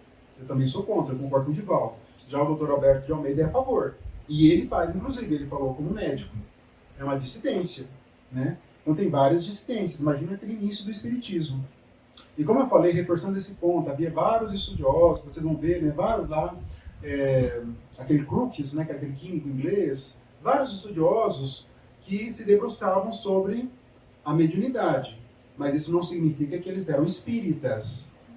William Crookes, ele fez a experiência com aquelas médiuns, se materializavam, com a médium, né, a Florence, e o espírito se materializava, aí ele pegava o espírito, media a pressão do espírito, fotografava, né, tudo. Ele foi lá, apresentou lá para a sociedade lá de Londres, olha, existe espírito mesmo, acabou, mas ele não é espírita. Ele não vai mudar o comportamento dele, porque espírito, quando nós temos que mudar o nosso comportamento, né, evangelizar. Ele só estudava, e muitos outros também naquela época, naquele século XIX, houve muitos estudiosos, começo do século XX também, mas eu quero que vocês leiam, porque eu já tive muita dificuldade, eu achava todo mundo era espírita, né? E não era um espírita. Kardec sim, né? Os demais não, eles só estudavam o mesmo fenômeno, que Kardec acabou, né, tirando uma doutrina, que é a doutrina espírita disso. fenômenos espíritas simulados. Por ser uma coisa suscetível de imitação, segue-se que ela não exista? Muitos críticos não têm bases mais sólidas, né? Ele era muito criticado, o espiritismo, porque havia médiuns realmente que forjavam ali. Aquele ilusionista, Houdini, lembra? Ele ficava desmascarando os médiuns, e ele desmascarou vários médiuns. E isso fazia com que a doutrina espírita fosse atingida na sua credibilidade. Então Kardec falava, né? Mas por ser uma coisa suscetível de imitação, segue-se que ela não exista, né? Kardec vai falando assim, o espiritismo está para a religião, para a doutrina, para o conhecimento humano, o que a química está para a alquimia. A alquimia é algo meio místico, né?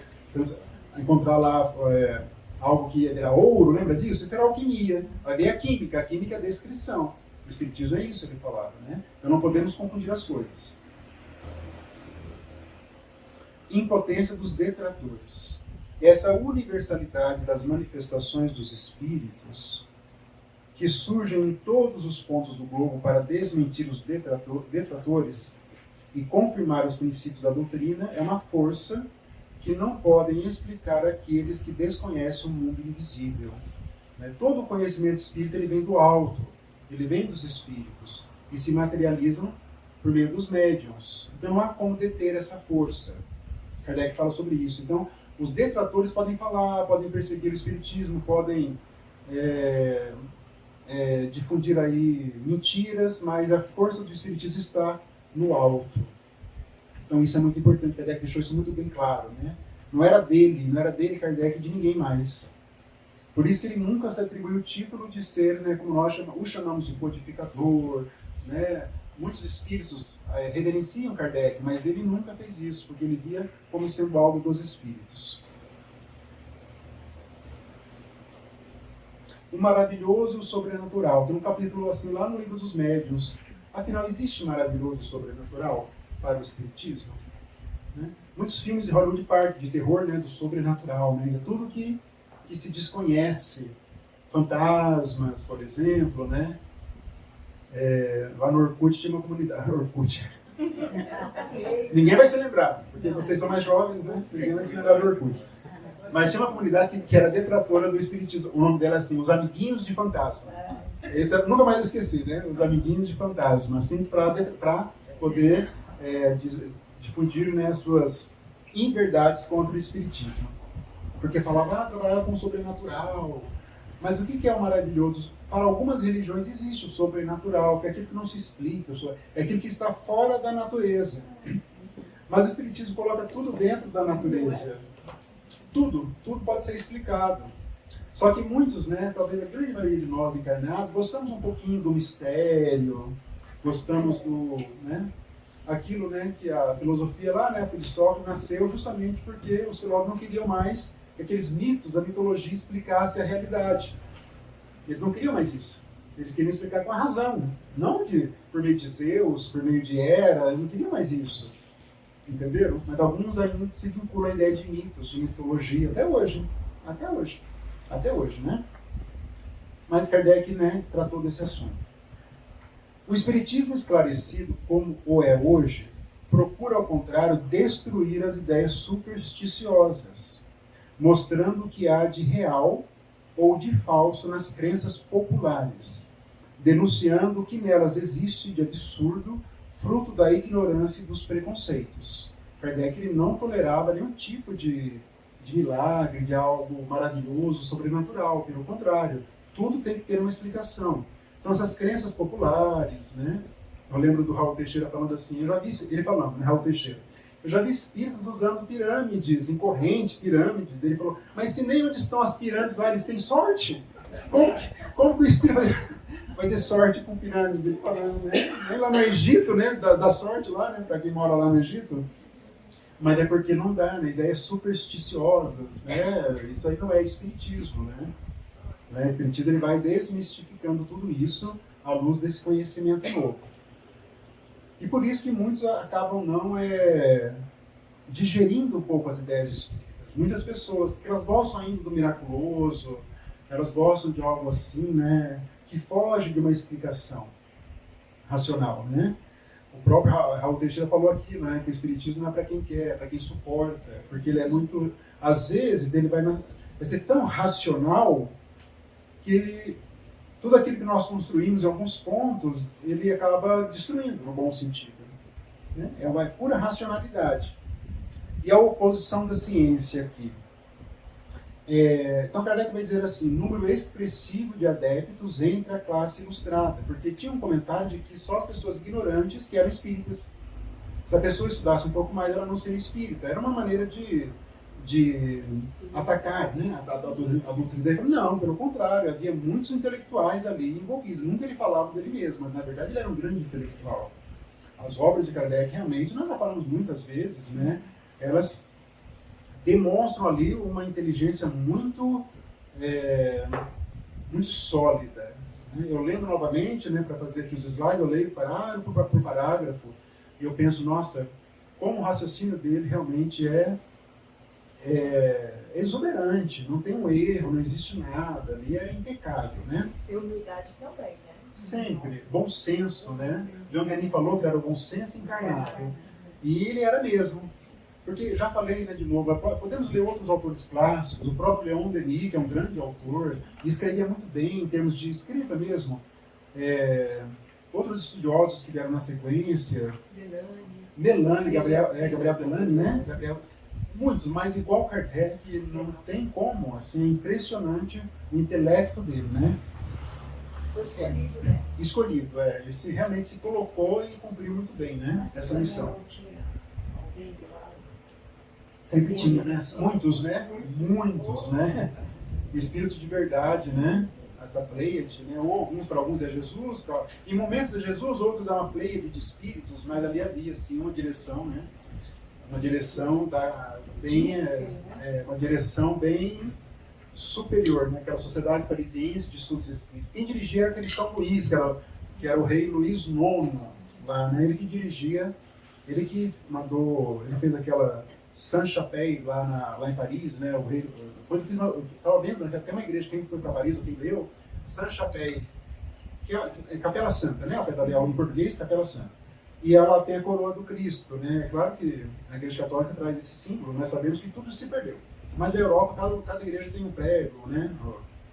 A coroa e tal. Mas ele mandou construir esse Luís IX, ele mandou construir uma igreja lindíssima, por sinal, para poder abrigar a coroa do Cristo que ele havia comprado a uma pessoa lá de Israel, né? Mas até hoje está em Notre Dame, né? Essa coroa.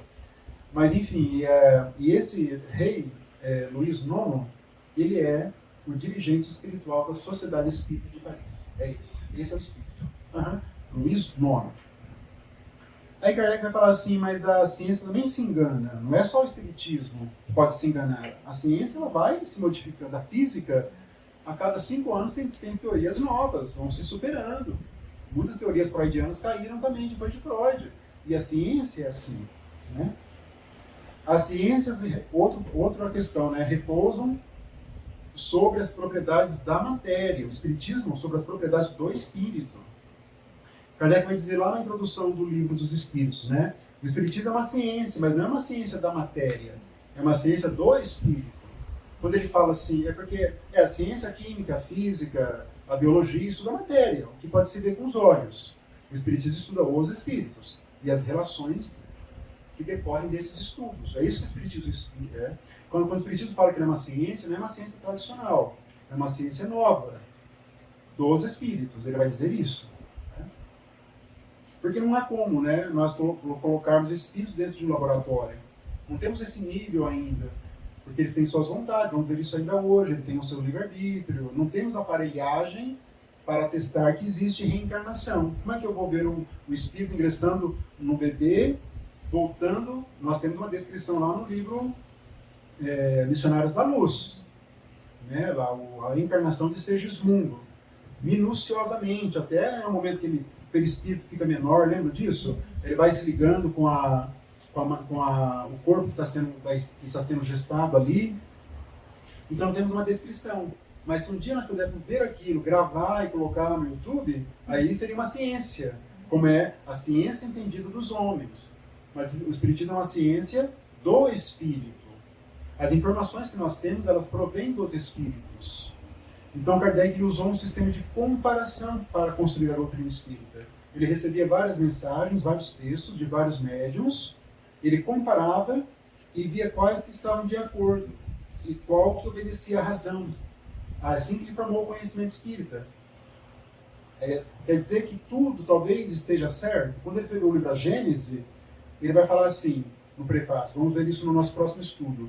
Algumas teorias aqui não foram confirmadas ainda por espíritos. Vai depender do tempo, ele vai falar. Porque são teorias. Então o que nós sabemos é dos espíritos. E nem tudo, vai ser dito isso hoje ainda, nem tudo nos é permitido. Não temos o tempo ainda para isso. Então é bom que nós também tenhamos isso na cabeça, mas o espiritismo não é uma ciência tradicional. É uma ciência do espírito, é uma outra maneira de enxergar. Os fenômenos do espiritismo, que são os fenômenos, né, mediúnicos, têm como agentes inteligências que têm independência, livre-arbítrio e não estão sujeitas aos nossos caprichos. Por isso que é muito difícil produzir um fenômeno, uma comunicação com um parente que se foi. Porque pode ser que ele não queira vir, que ele não tenha condições, que não tenha preparo. Né? Tem aquela descrição lá do livro, acho que é Missionários também, Missionários, que o presidente, né, um dos integrantes de uma casa espírita desencarnou, mas os espíritos queriam que ele se comunicasse, estavam com saudade deles, daí pediu para o mentor, mas nós queríamos que ele desse uma palavra conosco, estamos com saudade. Mas aí o Alexandre foi consultado, o Alexandre é o instrutor do livro Missionários da Luz. E ele falou, olha, não é interessante porque ele está se recuperando lá num posto, né, num posto de socorro, lembra que tem uns postos de socorro? Não estava numa colônia. Ele está se recuperando, ele está acamado, o espírito está acamado. Mas eles insistiram tanto que o Alexandre abriu uma exceção. Ele levou, foi lá, preparou o espírito, o levou para a médium um dia lá, para ter uma ligação fluídica. Depois ele se comunicou, ficou 30 minutos conversando, falando, né? Aí no final terminou, eles falaram, não é ele não, isso aí é uma mistificação. Falou. A médium ficou assim, né? Bem triste, mas depois a Ana Luísa se aproximou dela e intuiu, falou, não, né? Mais ou menos isso, né? Você fez um bom trabalho e tal, né? Ela ficou mais feliz de novo, pela intuição daí, né? Não pela comunicação ostensiva. E é muito difícil um espírito se comunicar da maneira que nós gostaríamos. E muitas pessoas queriam se comunicar, e até hoje, como tem no meio espírita, né? Tem alguns médios que fazem, né? Essas sessões públicas, reuniões públicas aí de comunicar cartas, né? De psicografia. E é muito difícil acontecer. É muito difícil porque as circunstâncias são muito difíceis. Né? Depende de vários fatores. Além desses fatores aqui, né? Independência, livre-arbítrio, né? E não estão sujeitos aos nossos caprichos. Falsas explicações dos fenômenos.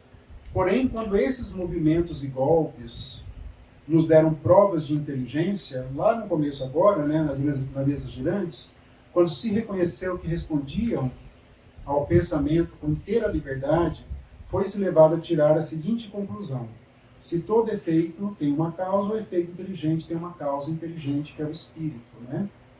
É que ele pediu cético explicações sobre os fenômenos, aí sim esses fenômenos têm essa causa inteligente, que nós já falamos que é o espírito. Né? E naquela época o espiritismo era muito vinculado a esses fenômenos, a essa fenomenologia. Hoje muitos de nós nos convencemos lendo os livros. Né? Eu já participei de reunião mediúnica, mas eu me tornei espírita lendo as obras. Eu nunca me preocupei, nunca tive nenhuma curiosidade de me convencer assistindo a uma reunião mediúnica, mas muitos podem ter até hoje essa curiosidade. Eu não acredito, eu não sei se eu participar. Eu, particularmente, nunca tive essa curiosidade para fins de convencimento. Só pela leitura do Livro dos Espíritos, não sei vocês, eu já me convenci. Quando eu li, eu lembro, falei, nossa, tudo agora se encaixou. Falei, nossa, tudo se encaixou. Né? É assim a descrição da nossa realidade. Eu pensei comigo na hora, né, quando eu li o Livro dos Espíritos. Então, é isso, né, essa causa inteligente que é a causa dos fenômenos. Que muitos pensavam que seria o próprio magnetismo, ou um músculo que tinha na perna. Tinha várias teorias que nós já vimos quando nós vimos o Livro dos Médiuns. Não basta para que os incrédulos vejam para que se convençam. Alguns são tão incrédulos que mesmo vendo, eles não vão acreditar, segundo Allan Kardec. É isso que ele quer dizer, mesmo vendo. Né? Quem de boa fé deseja observar deve, não digo crer sob palavra, mas abandonar toda ideia preconcebida e não querer comparar coisas incompatíveis. Cumpre-lhe aguardar, seguir, observar com paciência infatigável.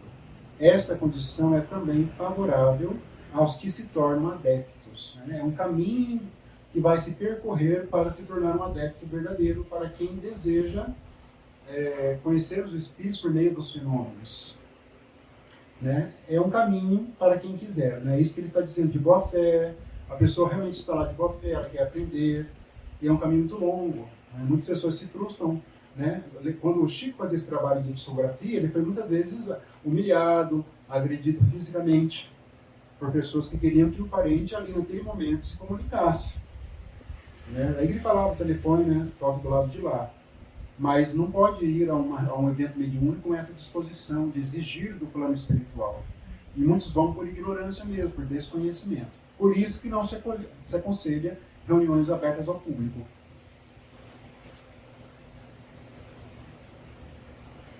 Boa ou má vontade dos espíritos para convencer. Para compreendê-los, é preciso nos elevarmos, para compreender os espíritos bons, é preciso nos elevarmos pelo pensamento acima do horizonte material e moral.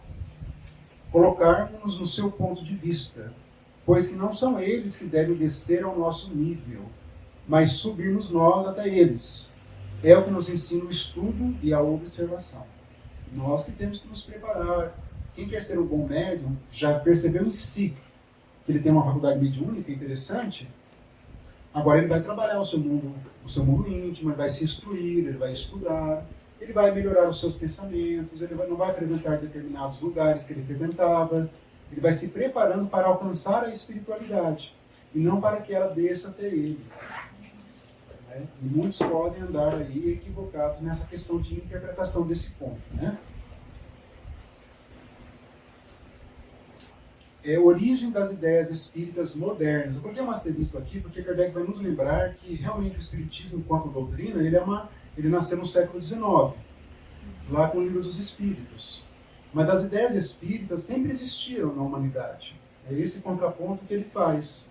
Né? Várias aparições, os santos, a Igreja Católica admite a aparição dos santos, né? Dos seus mártires, ela admite isso. E para nós isso é uma mediunidade, é uma evidência, ou até em alguns casos uma aparição tangível, como vai dizer Allan Kardec. Então, o espiritismo, enquanto ideia, né, ele sempre existiu, mas ele foi organizado no século XIX. É isso que Kardec quer dizer aqui. Longe de que os espíritos fossem uma ideia preconcebida, partiu-se para chegar a eles do ponto de vista materialista, que é aquela tese de que haveria ali fluidos, magnetismo. Não se podendo, porém, por este meio explicar tudo, somente a observação conduz à causa espiritual. É a observação. Kardec assistiu, né, inúmeras reuniões mediúnicas, ele participou de inúmeras antes de ele chegar à tese espírita. É isso que ele quer dizer. Assim como Freud ouviu, né, milhares de mulheres para construir a psicanálise. Né, ele fazia lá, ele era médico, né, então fazia exame, tirava exames naquela época, né, ele não conseguia alcançar. Aí as pessoas ficavam internadas nos hospícios daquela época, imagine como que era, né? Aí tem a história que uma paciente, que a paciente chama M, o nome dela, e ele estava examinando essa M, né, como médico, né, daí ele perguntava para ela, você tem dor? Ela tem. O que tem? Para, doutor Freud, para! O senhor pode me ouvir? Ele caiu a ficha dele. Até então ele nunca tinha ouvido uma paciente. Aí dizem que ele ouviu milhares. Aí que ele criou a psicanálise a partir dessa escuta. E Kardec criou o espiritismo a partir da escuta dos espíritos. E ele vai dizer que ele ouviu milhares, ele usa essa expressão, eu ouvi milhares de espíritos. Ali que ele vai criar o espiritismo. A escuta que ele faz, Freud fez com as histéricas freudianas, né, com as mulheres, e ele fez com os espíritos, né? Porque na época o homem não tinha problema, né? Era somente as mulheres evangélicas, não é? Que tem problema. O homem não tem. O homem vai tudo de nosso lar para cima. Só ler as obras. Estou relendo a obra do André Luiz, né? Eu terminei a Libertação agora, eu comecei o Entre a Terra e o Céu. Meu Deus. Já ficou libertado. Não, né? não. A visão dos homens, olha. Quantos homens tem aqui, né? Assistindo. Essa é a prova, né? Olha a prova aqui. Gente, só 3. Olha a prova de homem quando vejo. Deixa eu ver. Só nós 4 aqui, porque a nossa, olha, condição espiritual é feia. Segundo os livros lá, olha, não é boa. Não é boa, não. Eu não entendi. As mulheres vão pro céu? As mulheres vão para uma região, não céu, né? Mas uma região melhor, né? Não céu, né? Mas o nosso lar tá bom, né? Tá bom. É muita pretensão. Mas as mulheres são à frente mesmo, né? É que eu falo, quando eu leio Freud, eu acho interessante, porque só as mulheres que eram estériles. Eu sempre uso essa piada, né? Porque não se acreditava que o homem poderia ter problema. Justamente os que davam problema às mulheres. Justamente os que deixavam a histeria nas mulheres, né? Eles resolvem tudo que eles querem resolver. Mas a teoria foi construída a partir disso, né? Das mulheres, né? Então cabe a nossa prudência distinguir o que é bom do que é mal, o verdadeiro do falso, em suas relações conosco, absolutamente como procedemos a respeito dos homens, né? Então é fundamental que nós tenhamos prudência no trato com o plano espiritual. Muitos acreditam que só por estar numa casa espírita pode simplesmente dialogar assim, sem uma prudência. Isso é muito perigoso, né? Eu já dei um estudo numa outra casa espírita, a pessoa falou para mim assim, mas estando numa casa espírita é o suficiente para estar protegido. Eu falei, sinto dizer, não é isso que está nas obras. Não é. Não é isso. São vários fatores, e principalmente ali, né, o envolvimento e da dedicação dos trabalhadores do grupo mediúnico. E a prudência, né? É claro que Kardec estava construindo o conhecimento espírita. Ele fala aqui no sentido do que é do que não é espírita, mas hoje nós trazemos o raciocínio dele para saber o que realmente o espírito é, se é um espírito mau, ignorante ou não, nas reuniões mediúnicas. Então isso é muito importante, né? A prudência sempre é muito importante. Meios de comunicação. Então, Kardec vai trabalhar, né, vai lembrar da mediunidade de efeitos físicos, que nós já falamos, foi o começo da doutrina, que é aquela mediunidade onde há algo que se possa ver ou sentir mesmo, né, os sentidos, né, as batidas, a tipologia, batida nas mesas, ou a aparição tangível, né, a aparição tangível é quando o espírito se materializa. Kardec não usa a palavra materialização, ele usa aparição tangível. Outros estudiosos vão usar a palavra materialização, aquela mediunidade também da escrita direta, que eles fechavam lá um papel, e quando abriam o papel havia uma mensagem, porque a tinta, entre aspas, era a materialização de um fluido. Isso é uma mediunidade direta, elas são muito raras. Na época era um pouco mais abundante porque estavam construindo o conhecimento espírita, hoje é muito rara. Aí veio as de efeitos inteligentes, que é uma troca de ideias, principalmente pela psicografia e pela psicofonia. Mas na época era predominante a psicografia. Todas as obras, né, que vieram pelos grandes médiuns, né, vieram pela psicografia. Ali que está talvez a mediunidade mais comprometida com a seriedade da doutrina espírita, é a de psicografia. E ela é muito rara, essa psicografia de livros. É até comum psicografar uma mensagem, né, 2, 3 parágrafos, mas um livro com teor realmente espírita é muito difícil, né? A mediunidade do Chico, né, por exemplo, é algo muito raro, muito, muito raro. Pela qualidade mesmo do que nós lemos dele, né? Quando eu vejo, lendo de novo André Luiz, né, que ele psicografou, ele, né, depois, a parte final, ele e o Valdo Vieira juntos, tem uma extrema qualidade, né? É algo assim, muito, muito diferenciado. Então, efeitos inteligentes. A essência dele. Hoje, né, mais maduro, a gente vê que a essência dele era pura, né? Ele se fez um vaso, digamos assim, muito puro, né? Com muita renúncia, com muita dedicação, né? Preparado, mas daí ele soube, enquanto se encontrava encarnado, a se dedicar àquilo que vinha por ele. Entendeu? Vinha por ele uma mensagem sobre perdão, ele perdoava, por exemplo. Vinha uma mensagem sobre paciência, ele era paciente. Então tudo que vinha por ele, ele demonstrava pela conduta dele. Nenhum outro médium, né, minha opinião, se aproxima minimamente de Francisco Cândido Xavier. O comportamento moral dele é, assim, extremamente inatacável. Essa palavra, Thaís, inatacável.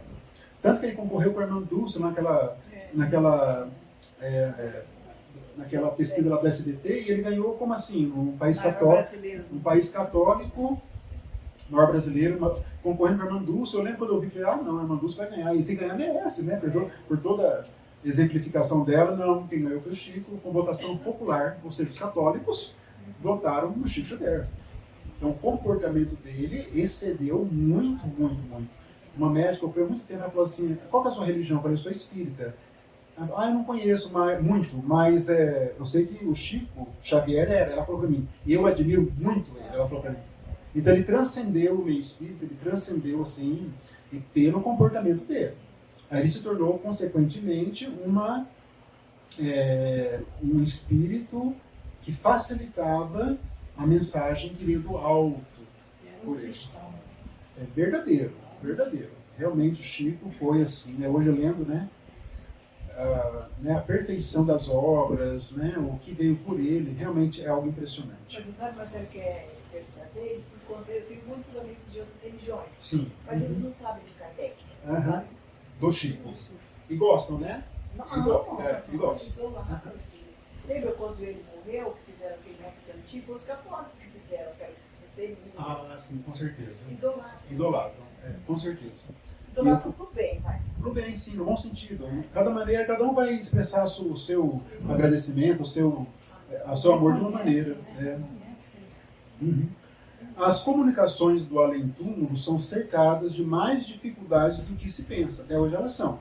É igual a porta, que continua ainda a porta estreita, ela ainda não abriu, ela continua difícil. Ela continua estreita para passar por ela. Até hoje, então, é difícil, né? Não estão isentas de perigos. Muitos espíritos esqueceram disso aqui numa reunião mediúnica. E requerem estudo prévio à curada. A curada é estudo aprofundado. Como é que vai, né, trabalhar numa reunião mediúnica sem tudo isso? Mas qual que é o perigo, Marcelo? O perigo principalmente pela obsessão. Que é, né, a influência intensa que o espírito pode exercer sobre nós e sobre a nossa família. E eles vão mesmo, né, nós podemos falar isso no curso abertamente, porque isso pode assustar as pessoas que não conhecem. Só lembrar, eu voltei, que ele era dialogador, né, o Jacó, daí o Espírito falou para ele, eu acompanhava você à sua casa depois que você terminava a reunião mediúnica, vi que você não praticava nada que você ensinava pra gente. Eu acompanhava você até a sua casa, isso já é assustador para quem, né? Não para nós aqui, né? A Thaís falou que posso falar o que eu bem entender aqui. Para ajudá-los. A Thaís falou que vocês suportam, que vocês são verdadeiros espíritas, a Thaís falou. Porque ela era de carroça, agora de carro a gente vai embora. Eles vão juntos, né? No carro. Abrindo parênteses, lembra do Libertação, quando eles foram à Igreja Católica? Eles eram pendurados, assim, eles iam pendurados no carro, né? Lembra dessa cena? Vários espíritos. Vários eram dentro, eles voltavam da igreja, vários dentro do carro. O André Luiz ficou chocado de ver aquilo, né? No meu carro cabe bastante espírito. Eu fiquei também, porque eu vou sozinha para casa no carro. Sozinha, sinto dizer que sozinha vai ser difícil. Mas que não seja com eles, né? Mas, enfim, isso pode acontecer, né? Quem está no trabalho mediúnico, qualquer espírito, qualquer trabalho. Tem também no Libertação, também ele vai falar sobre isso, né? Ele vai falar assim, quando um espírito encarnado começa a se destacar no sentido de ampliar a sua capacidade de amor, de perdoar, de ser uma pessoa mais cristã, ele começa a mudar, né, o seu perispírito. E isso atrai as trevas, está lá no livro Libertação. Porque eles não querem que nós sejamos, né, algo assim, isso atrai. Então, quem está no processo realmente de evolução assim, né, vai atrair no sentido mais, claro, se nós continuarmos firmes, não teremos problema. Né? O Chico falava assim, né, não, eu sempre me preocupo com as armadilhas que as trevas podem preparar para mim, ele falava. O Chico, imagina, né? Então todos nós temos, né? E isso que pode trazer, então, médios interesseiros, né? Temos muitos, né? Grandes médios no movimento espírita que acabaram se tornando esse conceito. Claro que essa denominação é antiga, estamos falando de uma linguagem de português mais antigo. Eu gosto particularmente das traduções mais antigas porque eu aprendi espiritismo com elas. Então as mais modernas, estou ficando mais velho, né? As mais modernas já não me interessam muito, né? Mas das antigas eu gosto muito. Então, médios interesseiros. Ninguém vai falar isso hoje, né? Mas curiosidade e cobiça afastam espíritos superiores. Tem gente que lê aqui, né? Só afastam superiores. Os outros eles atraem. Cobiça, né? Alguns médios, né, acabam ou se desviando ou não dando uma atenção exata para a sua função. Temos vários exemplos no nosso movimento de espíritos que saíram, fundaram suas editoras, publicaram seus livros e ficaram milionários. Mas sabendo desse princípio aqui, será que esses livros vieram de espíritos superiores? Sim. Curiosidade. Uhum. Que seria? O que seria? A curiosidade e a cobiça. E a cobiça. A curiosidade é aqueles que não têm nenhum outro propósito, que não estão lá para se instruir, estão lá só para se divertir, entendeu? É só como se fosse como espetáculo. o espetáculo, passar o tempo. Os espíritos superiores não vão realmente, né? Quando houve lá as mesas girantes, aquilo foi um período do espiritismo onde havia espíritos ali. Só que os que participavam desse movimento de mesas girantes, eram espíritos inferiores. Os superiores não faziam isso. Loucura, suicídio e obsessão. Tinha uma notícia, uma informação de que o espiritismo conduzia a pessoa à loucura, ao suicídio e à obsessão. Kardec responde a essa crítica, né, também. O verdadeiro espírita, aqueles, né, que aqui se encontram, por exemplo, vê as coisas deste mundo de um ponto de vista tão elevado que as tribulações não são para ele senão os incidentes desagradáveis de uma viagem. Olha que profundidade esse ensinamento, né? Eu achei muito bonito. Ele sabe que os dissabores da vida são provas que servirão para o seu adiantamento. E as sofre sem murmurar, sem reclamar. Não é só sofrer, né? O espiritismo tem que bem sofrer. Que é difícil, né? Eu trouxe assim propositalmente porque é muito difícil isso. É muito difícil, né? Mas é aqui que nós vamos realmente progredir, né? Agora nós aprendemos que nós temos provas, temos expiações, então eu vou bem sofrer, não vou reclamar, não vou pedir que Deus modifique os roteiros, mas vou pedir força, vou pedir coragem, vou pedir capacidade para superar esse momento e aprender acima com esse momento. Isso é um exercício de maturidade espiritual muito profunda. A resiliência, né? A resiliência. Então esse é o verdadeiro espírito. Tem essa palavrinha aqui na frente, né? O verdadeiro espírito é assim. Você colocou nos nossos? Você falou assim? Aqui, os né? O verdadeiro espírito do futuro lusita, né? Aqui, Kardec escreveria se ele tivesse, né? Suas convicções dão-lhe, pois, uma resignação. Porque nós não temos o chamado livramento dos evangélicos, né? Eles falam quando não acontece algo, né? Foi um livramento. Nós falamos que houve a lei divina. Se nós não sofremos, né? Houve um acidente de trânsito, desencarnaram 5 pessoas e eu sobrevivi. Estava nas leis divinas isso. Eu tenho que passar um tempo mais no aprendizado, aquelas pessoas já estavam agora se acertando com a lei divina. Esse é o raciocínio do Espírito. Para o evangélico houve um livramento. Mas Deus, os outros não tiveram livramento? Não, né? Se chocam as ideias de um Deus justo, de um Deus profundamente justo, né? Bom e justo, como diz Allan Kardec. 2 medidas, né? Eu acho interessante eles falarem, nossa, eu tive um livramento, mas e a outra pessoa que desencarnou? Nem sabe quem é. Graças a Deus eu consegui sobreviver, mas e os outros? Aquela que teve o livramento mesmo, né? Que se libertou. Isso, exato, né? Vamos dar uma entrevista na Globo um dia, na RPC. Não, eu sobrevivi porque eu sou espírito dentro do meu entendimento, que eu tenho ainda alguns deveres a cumprir. Ao vivo. Vamos cortar tudo. Vamos cortar na hora. Herege, né? Vamos colocar a cruz. Esquecimento do passado. Outro tema também para o nosso encerramento de hoje, né? Mais uma água aqui. Esse é um tema também que muitos têm curiosidade, muitos não entendem. É um tema também bastante profundo. Afinal, como que nós vamos aproveitar da nossa encarnação se nós não lembramos do que fomos? Mas o propósito não é lembrar, Nós já estamos preparados para isso. E o que for necessário, nós teremos intuições, teremos ajuda do plano espiritual. Vamos ver o que Kardec diz sobre isso.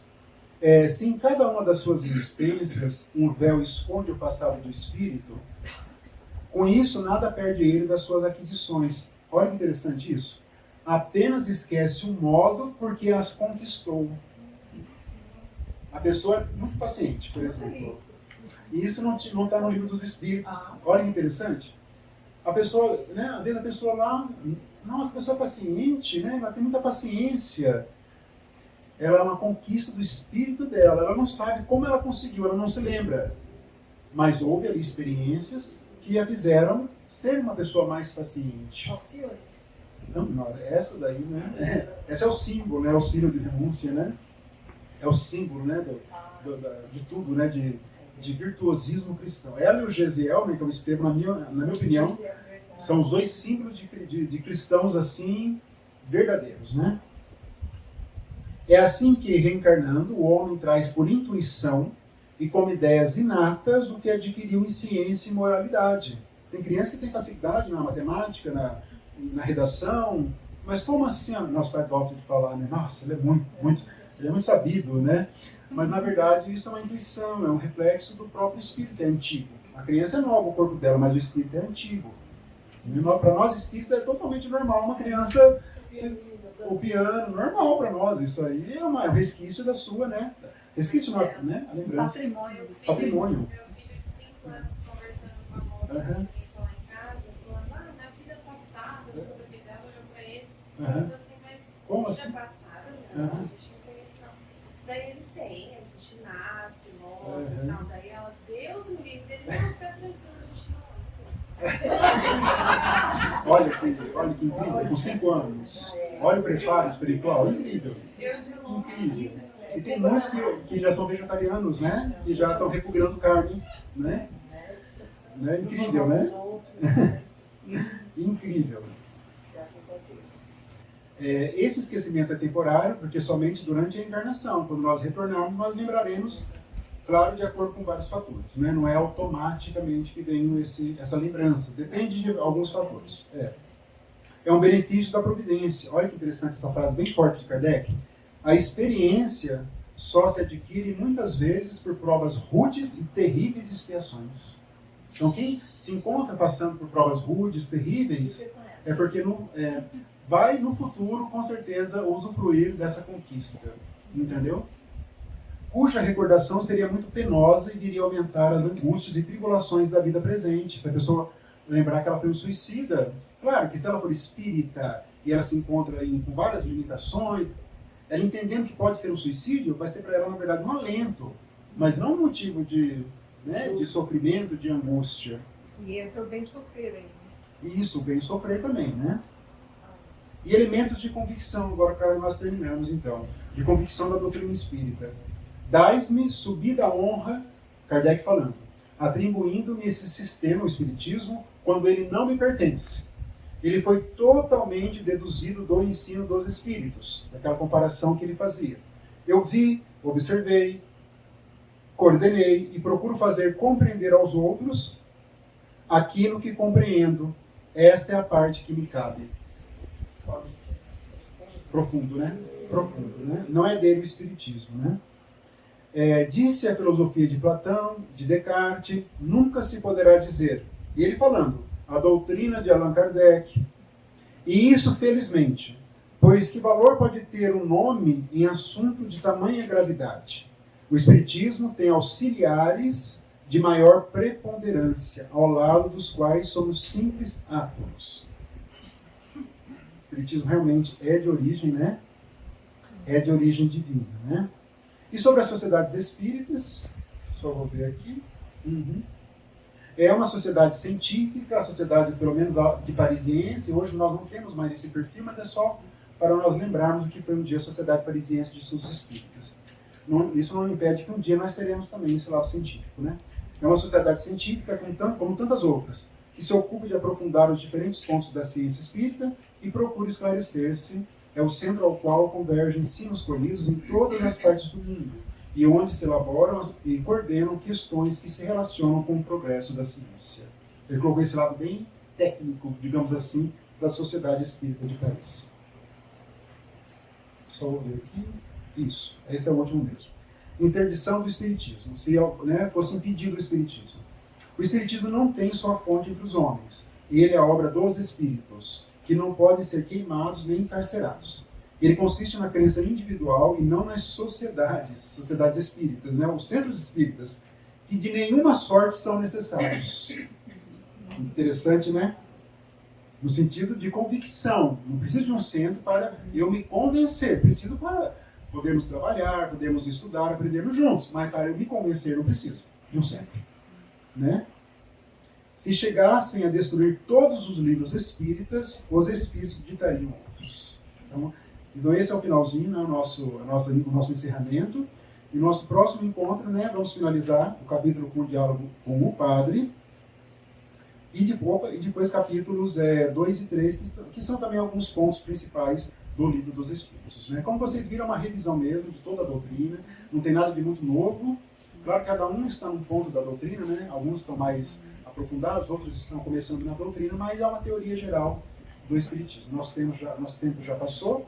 Aí no próximo encontro eu deixo mais um espaço para um diálogo ou perguntas daí, tá bom?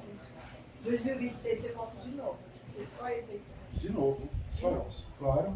Mas tem ainda a Gênesis ainda, obras póstumas, temos que fazer obras póstumas, Mas não vamos encerrando, eu vou fazer uma prece então agora. Então vamos, mais uma vez, levar os nossos pensamentos a Deus, nosso Pai. Agradecer, Pai, esse encontro que nós tivemos, recebendo luzes da doutrina espírita, ensinamentos de Allan Kardec, sabendo, Pai, que o Espiritismo veio por determinação do Mestre Jesus e que possamos todos nós aqui presentes sermos dignos desse conhecimento superior, que possamos ser, Pai, bons trabalhadores da seara espírita e ofertar sempre aquilo que nós temos de melhor nos nossos corações em favor de Tua obra, em favor da humanidade. Agradecemos ao Mestre Jesus e agradecemos aos Espíritos amigos que conduziram os trabalhos desta noite. Se conosco, Pai, hoje e sempre, assim seja.